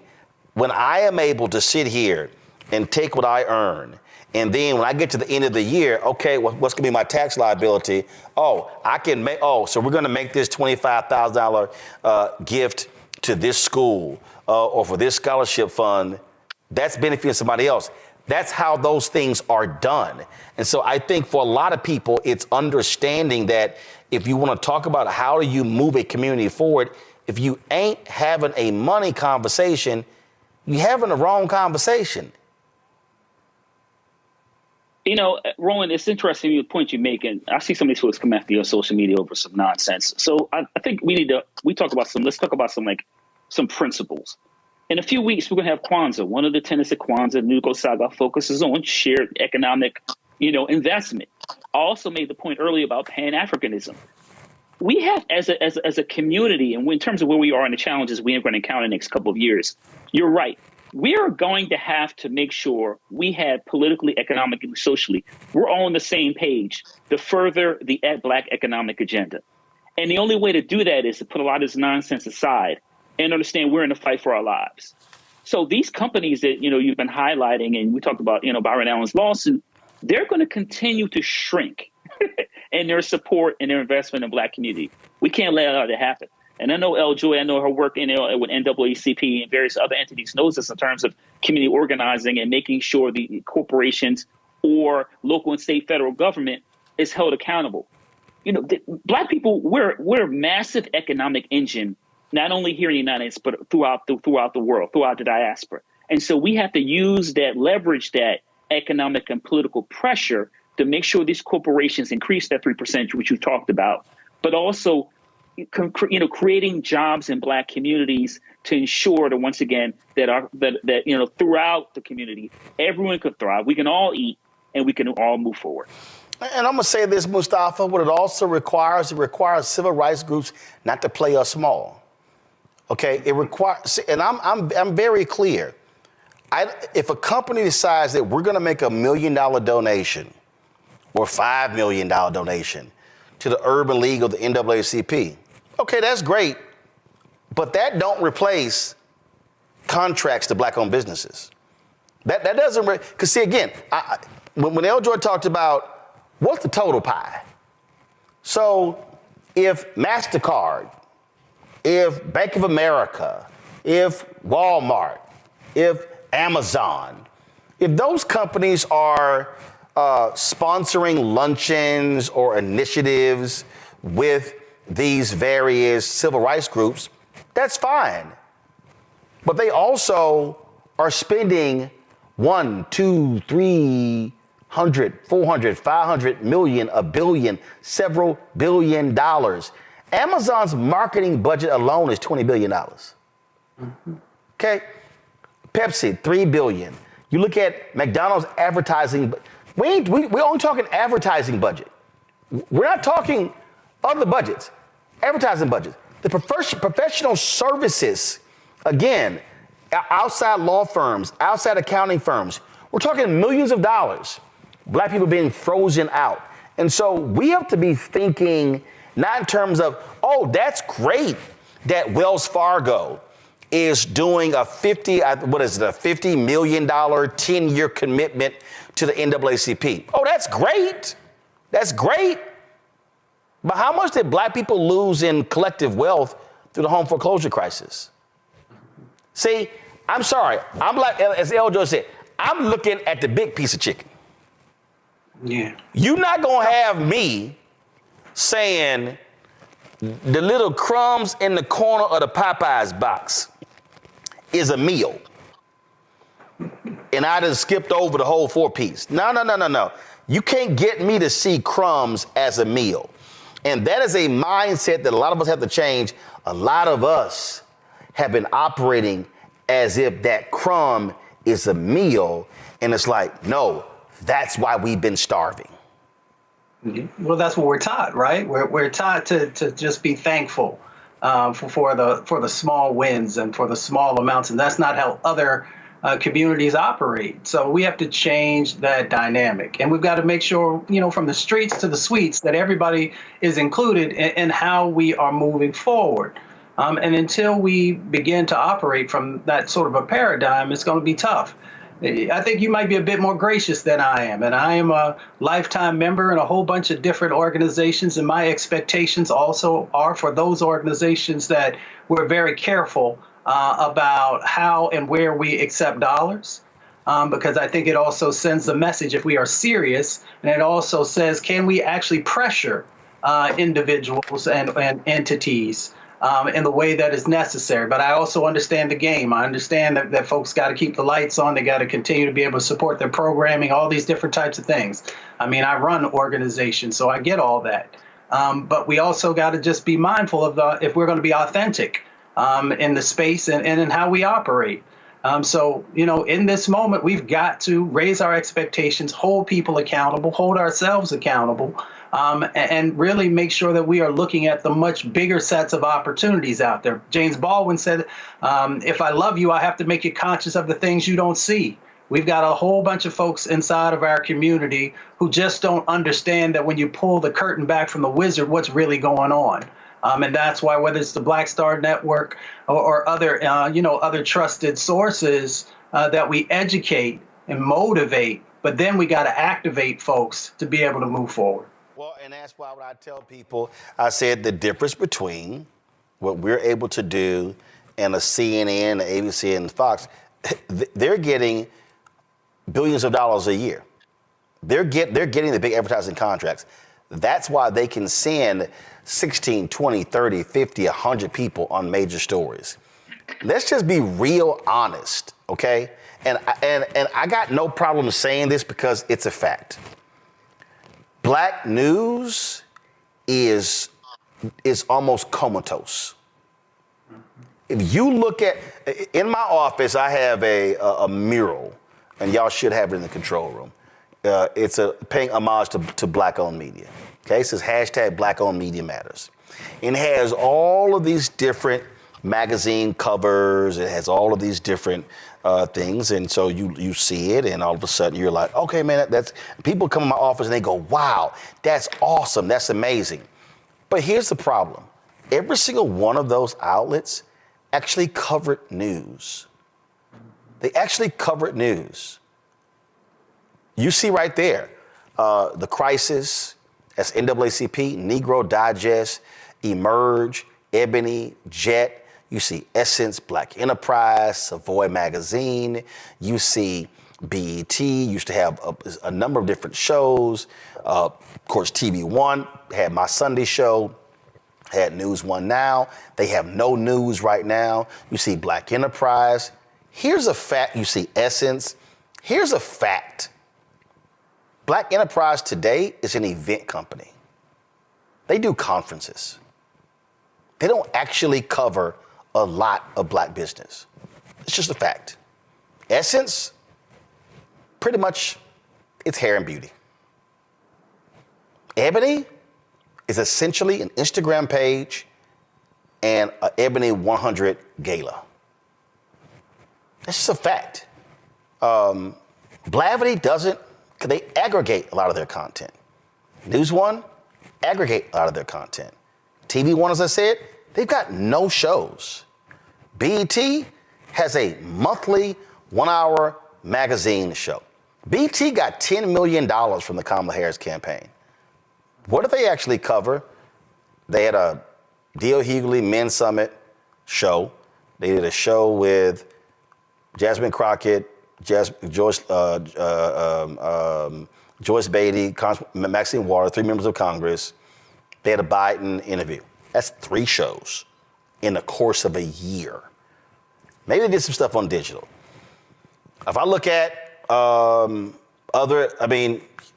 we could just, you could say black radio, you ain't got much news. Yeah, you got American Urban Radio Network. But what I'm saying is, if it ain't sports and entertainment, it ain't getting covered. And then all these people who yell, oh, we knew black media. They ain't covering shit. They sit their ass at home talking about what everybody else is doing. When we go out there to cover stuff, we're the only black-owned outlet that's there. Now, if we go to some city, you might see some local media. For the most part, y'all, we ain't seeing black-owned media out there. And I keep telling people, you're gonna rue the day when you're gonna ask somebody, and I'm gonna throw this out there, and people think I'm joking. And y'all see Elon Musk out there joking around about buying MSNBC. Let me explain something to y'all. Comcast is spinning off a number of their cable networks into a separate company. And MSNBC and some of the cable networks. Let me tell y'all what happens when you're a publicly traded company. Somebody can come in and let's say your stock is $15 a share. Elon Musk can come in there and say, yeah, we're gonna buy you for $40 a share. Let me tell y'all in America, Brian Roberts at Comcast, he turned that money down. Just like Jack Dorsey didn't turn that Twitter money down. And we see what happened there. So Black people watch MSNBC more than any other cable network. Oh, don't be shocked. Do not be shocked when MSNBC gets spun off into that separate media entity that some right-wing billionaire does not throw a massive amount of money on there to completely shut that joint down. Now remember, there's a bunch of other cable networks in there. They'll sacrifice flipping MSNBC to kill the content. So then black folks, where you gonna go? See, I need folk to understand what's actually happening out here in the real world. And so if we are not understanding how a black-owned media ecosystem has to be built, maintained, and sustained, then we're going to be in a situation where we are going to be begging somebody else, can you come to our news conference? Can you please cover this? I got an email today. The Congressional Black Caucus Executive Committee is having a news conference to announce the new chair and their initiative. Okay, who's gonna cover it? Who's gonna give it the amount of attention? Who's gonna give it the kind of coverage? See, I need people to understand that.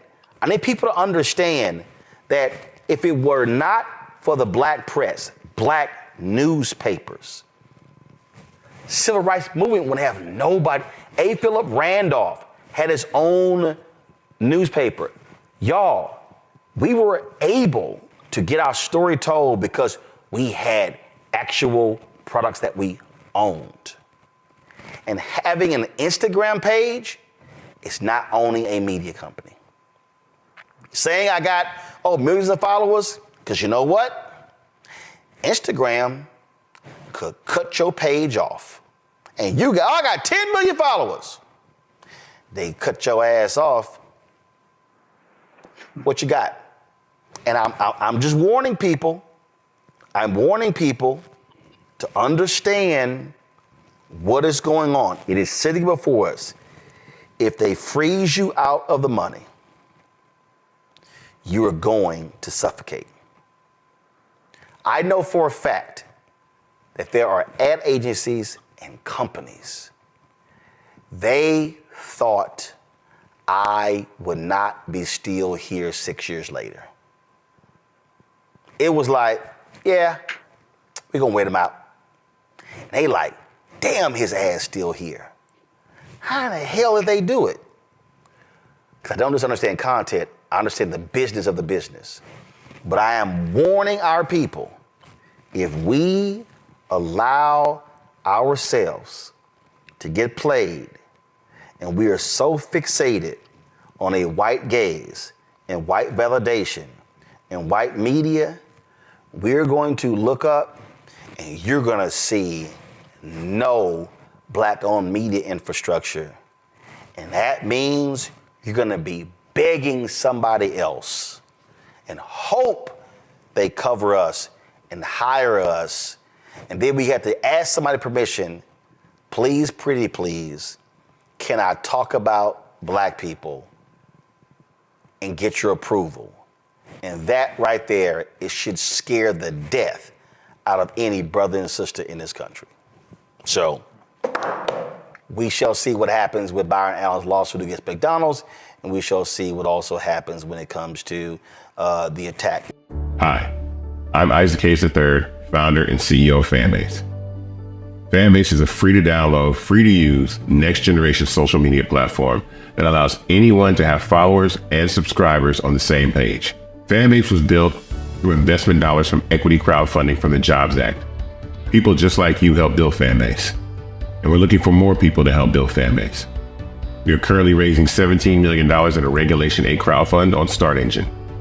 We've already crossed $2.1 million, but we're looking to raise more capital from people just like you that deserve the opportunity to invest in early stage startups without having to be accredited investors. So right now, I'd like you to go to startengine.com/fanbase and invest. The minimum to invest is $399. That gets you 60 shares of stock in Fanbase right now, today. and then use Fanbase to connect with friends, grow your audience, and be you without limits.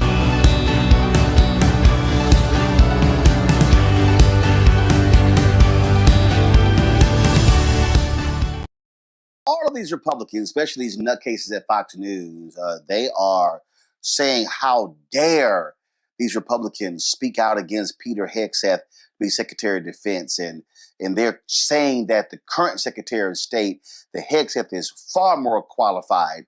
Hegseth even posted a tweet saying, we need to have a Secretary of Defense who's been in battle, who's had bullets whizzing by. Chuck Hagel, he knows that experience. Lloyd Austin, he knows that experience. In fact, all of these people assume, I love how they want to denigrate Lloyd Austin. So, just so y'all know, Lloyd Austin served in the military from 1975 to 2016. He's a retired 4-star general in the United States Army. He finished from the United States Military Academy, Auburn University, Webster University, native Mobile, Alabama. Okay, let's see here. He's commanded the United States Central Command. He's been Vice Chief of Staff of the United States Army. Forces in Iraq, Multinational Corps in Iraq, Airborne Corps, 10th Mountain Division, 3rd Brigade, 82nd Airborne Division, 2nd Battalion, 505th Parachute Infantry Regiment. Wars he's been in: war in Afghanistan, Iraq War, Operation Inherent Resolve. If we pull up the list of awards: Defense Distinguished Service Medal with 4 bronze Oak Cliff clusters, Army Distinguished Service Medal, the Silver Star, Defense Superior Service Medal, Legion of Merit, Defense Meritorious Service Medal, Meritorious Service Medal, Joint Service Commendation Medal, Army Commendation Medal, Army Achievement Medal, Army Presidential Unit Citation, Joint Meritorious Unit Award, Secretary's Distinguished Service Award, Department of State, National Defense Service Award, Armed Forces Expeditionary Medal, Afghanistan Campaign Medal with Campaign Star, Iraq Campaign Medal, Global War on Terrorism Expeditionary Medal, Global War on Terrorism Service Medal, Humanitarian Service Medal, Army Service Ribbon, Army Overseas Service Ribbon, and on and on.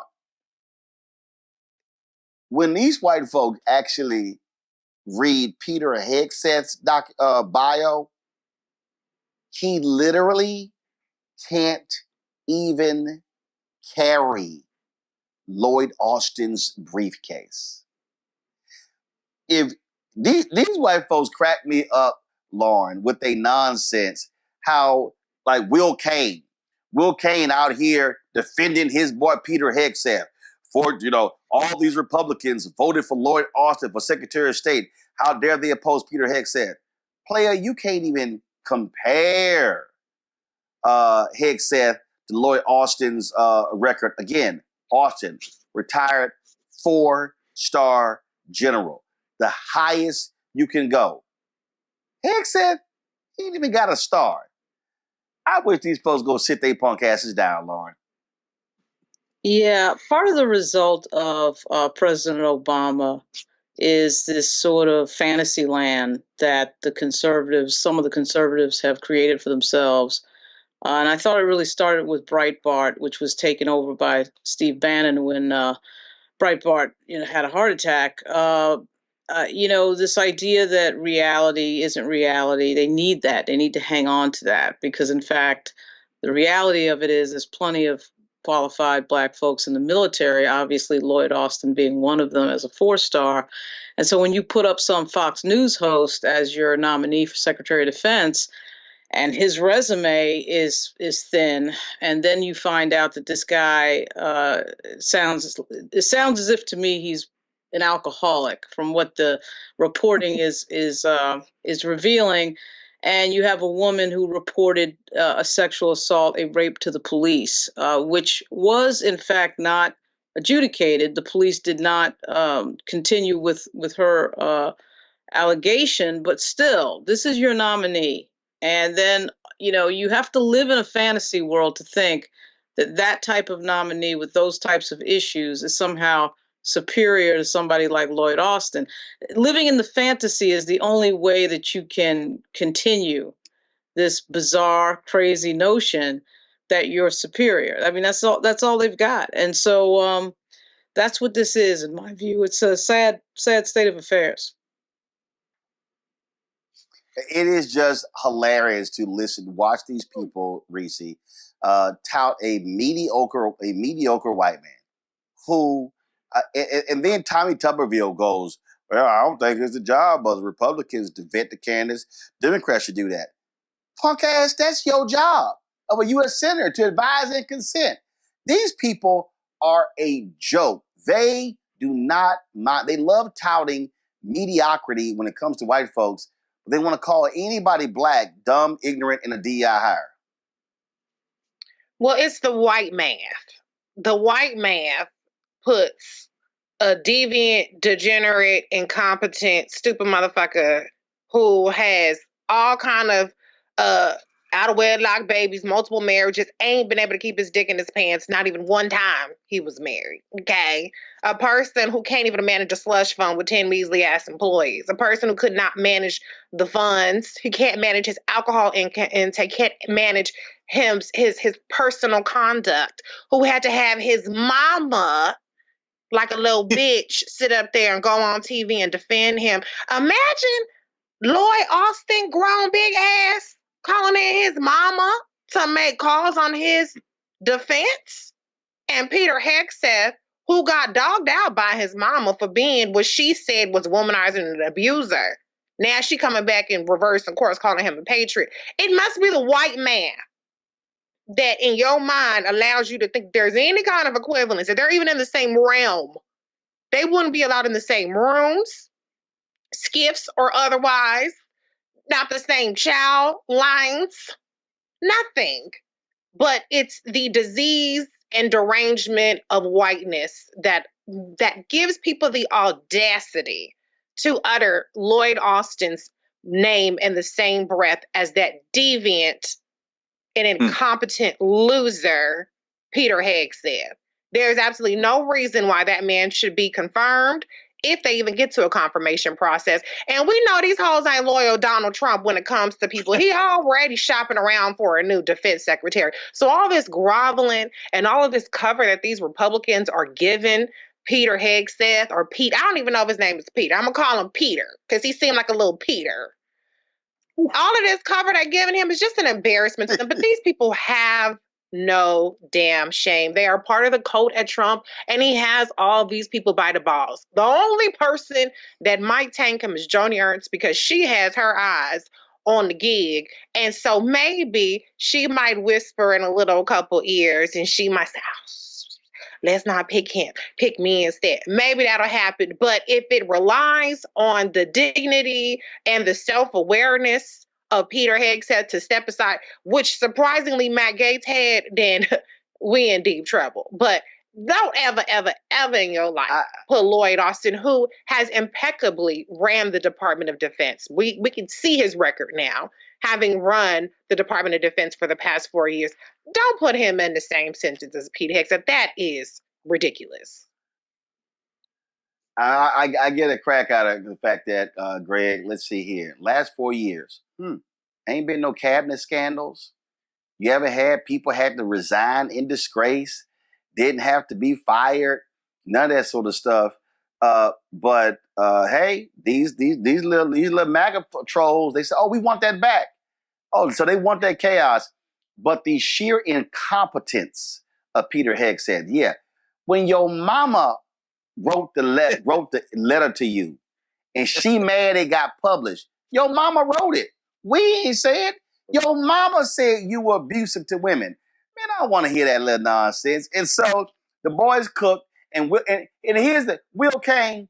Let's be real. Will, I destroyed you so many times at CNN. Come on.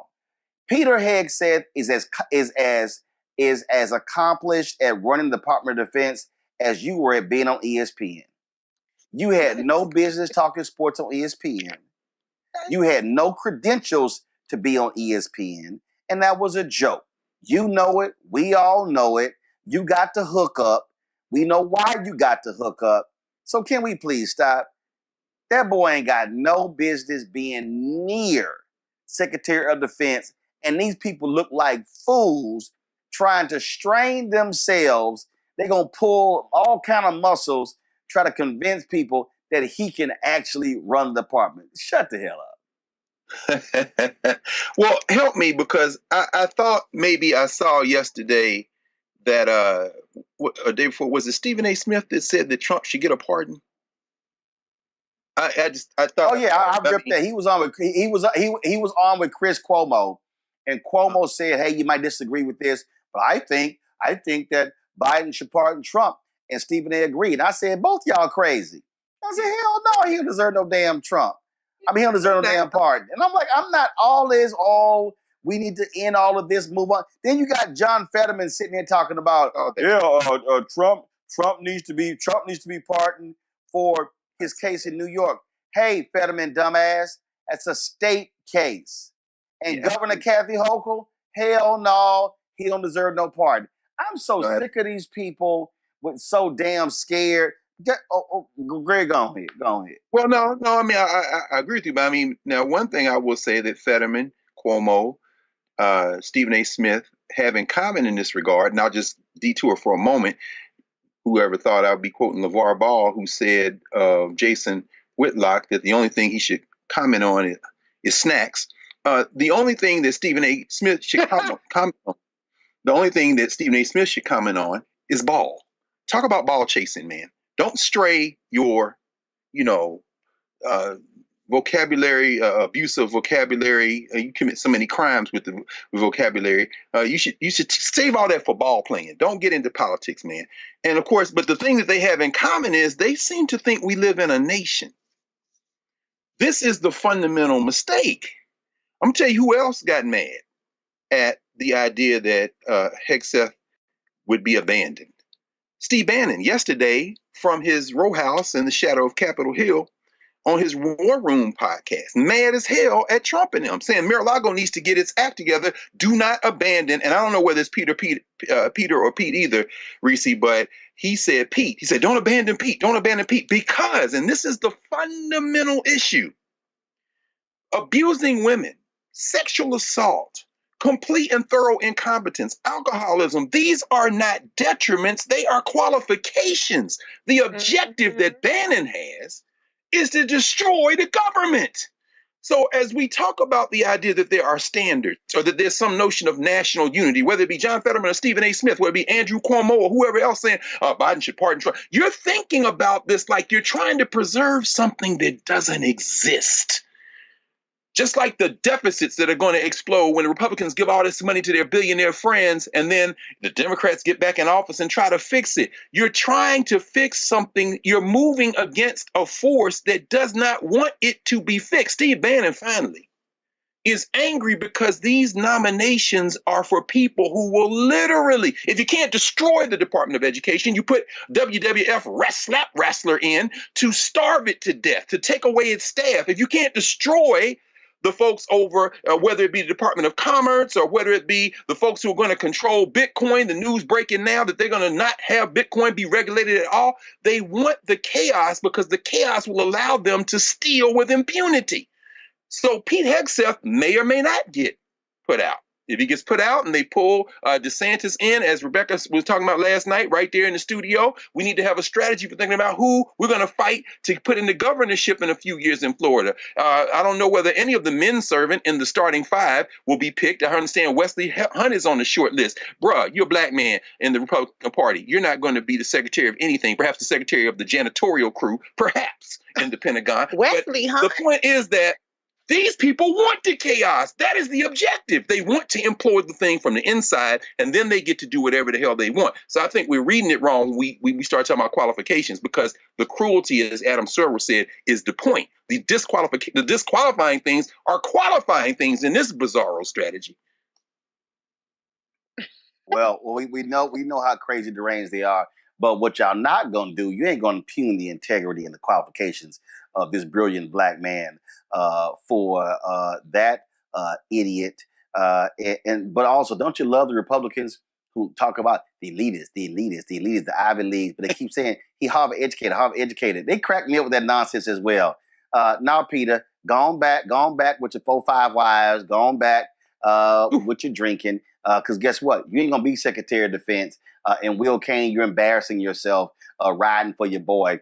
But it ain't gonna happen. Just letting y'all know, it ain't gonna happen. Hi, I'm Isaac Hayes III, founder and CEO of Fanbase. Fanbase is a free-to-download, free-to-use, next-generation social media platform that allows anyone to have followers and subscribers on the same page. Fanbase was built through investment dollars from equity crowdfunding from the Jobs Act. People just like you help build Fanbase, and we're looking for more people to help build Fanbase. We are currently raising $17 million in a Regulation A crowdfund on StartEngine. We've already crossed $2.1 million, but we're looking to raise more capital from people just like you that deserve the opportunity to invest in early-stage startups without having to be accredited investors. So right now, I'd like you to go to startengine.com/fanbase and invest. The minimum to invest is $399. That gets you 60 shares of stock in Fanbase right now, today. And then use Fanbase to connect with friends, grow your audience, and be you without limits.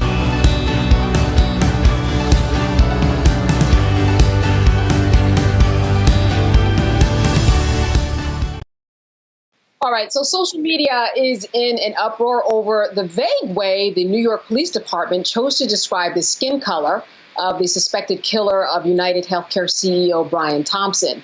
This is how Chief of Detectives Joseph Kinney described the suspect to the public in Wednesday's news conference. The shooter appears to be a light-skinned male. He's wearing a light brown or cream-colored jacket, a black face mask, black and white sneakers, and a very distinctive gray backpack.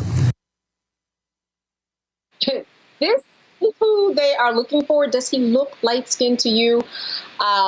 We all know what light-skin means. You know, you say light-skin, you normally say a light-skinned black person. I do not see that. The man that they're looking for isn't light-skinned. To me, he looks like he's a white man. Listen, I want to go to my panel now. Michael, what do you think about this vague description that I understand with this huge manhunt that people are in an uproar about?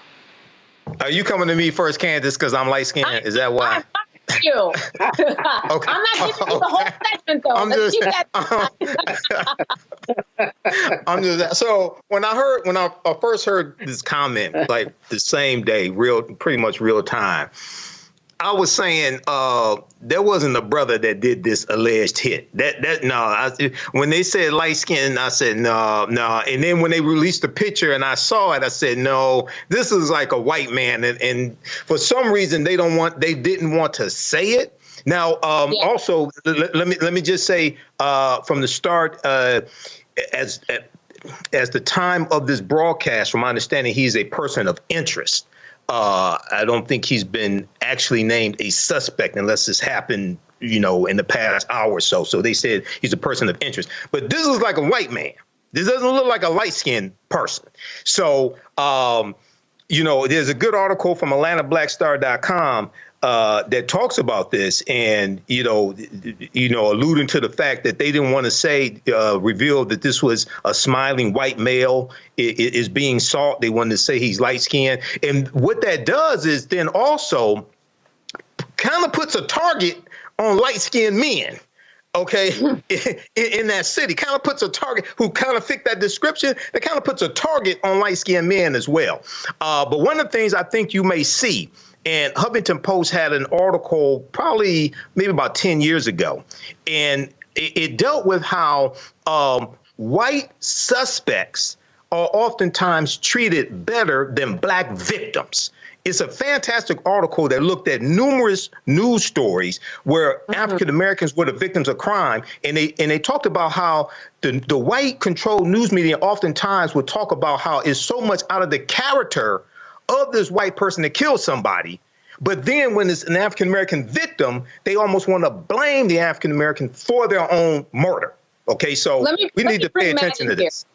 Let me bring Matt in here, Matt, because you deal with a lot of law enforcement in your line of work, I'm sure. You interact with them a lot. I mean, could there be a strategy that the folks who are in the uproar about on social media may not be in tune with?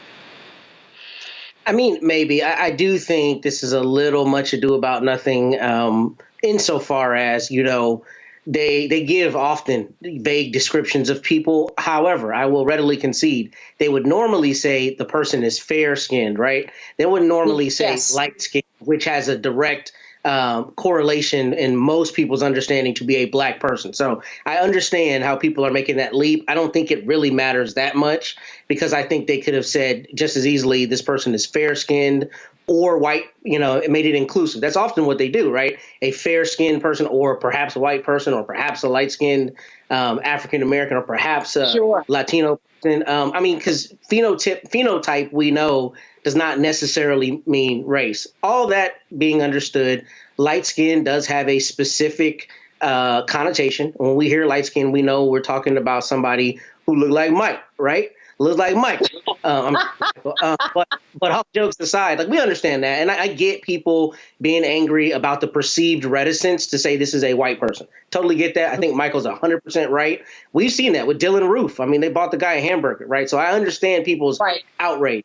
But law enforcement does often do this. They give a nebulous description close enough to what they think they have, so that it kind of casts the net on people who are looking to see, okay, maybe this is a person who meets this description. So I don't think it's really that big a deal, in my personal opinion. But I do get people taking umbrage because light skin in particular has a particular connotation. All right, Matt, I'm going to quote you now to Joy. Is this much ado about nothing, as Matt said? Joy? This is much ado about absolutely nothing. I see where Mike's coming from, but, him and my dad may be concerned, but not trying to be funny. Much ado about nothing. He had a mask on at the beginning. They could only see a certain part of his face. He could have been a white. He could have been a light-skinned white person. This is what we've seen later on, right? So to me and actually I heard early on they were saying he was white. So I think this is much ado about nothing. Guys, we got bigger fish to fry, including on that last segment, there were a lot of half-truths that were shown by someone who was an advocate for the insurance company. We have to be careful who we put on. Just saying. Henry Louis Gates says there are 42 million black people in America.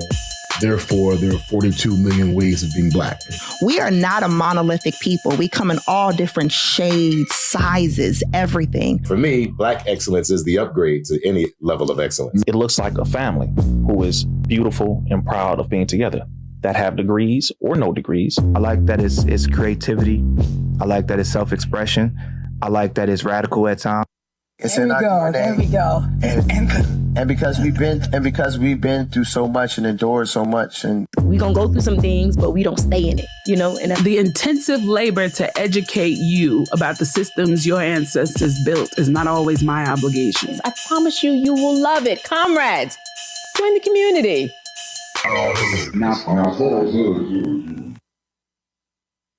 Hi, I'm Isaac Hayes III, founder and CEO of Fanbase. Fanbase is a free-to-download, free-to-use, next-generation social media platform that allows anyone to have followers and subscribers on the same page. Fanbase was built through investment dollars from equity crowdfunding from the Jobs Act. People just like you helped build Fanbase, and we're looking for more people to help build Fanbase. We are currently raising $17 million in a Regulation A crowdfund on StartEngine. We've already crossed $2.1 million, but we're looking to raise more capital from people just like you that deserve the opportunity to invest in early-stage startups without having to be accredited investors.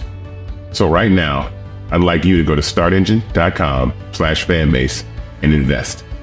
The minimum to invest is $399. That gets you 60 shares of stock in Fanbase right now, today. And then use Fanbase to connect with friends, grow your audience, and be you without limits.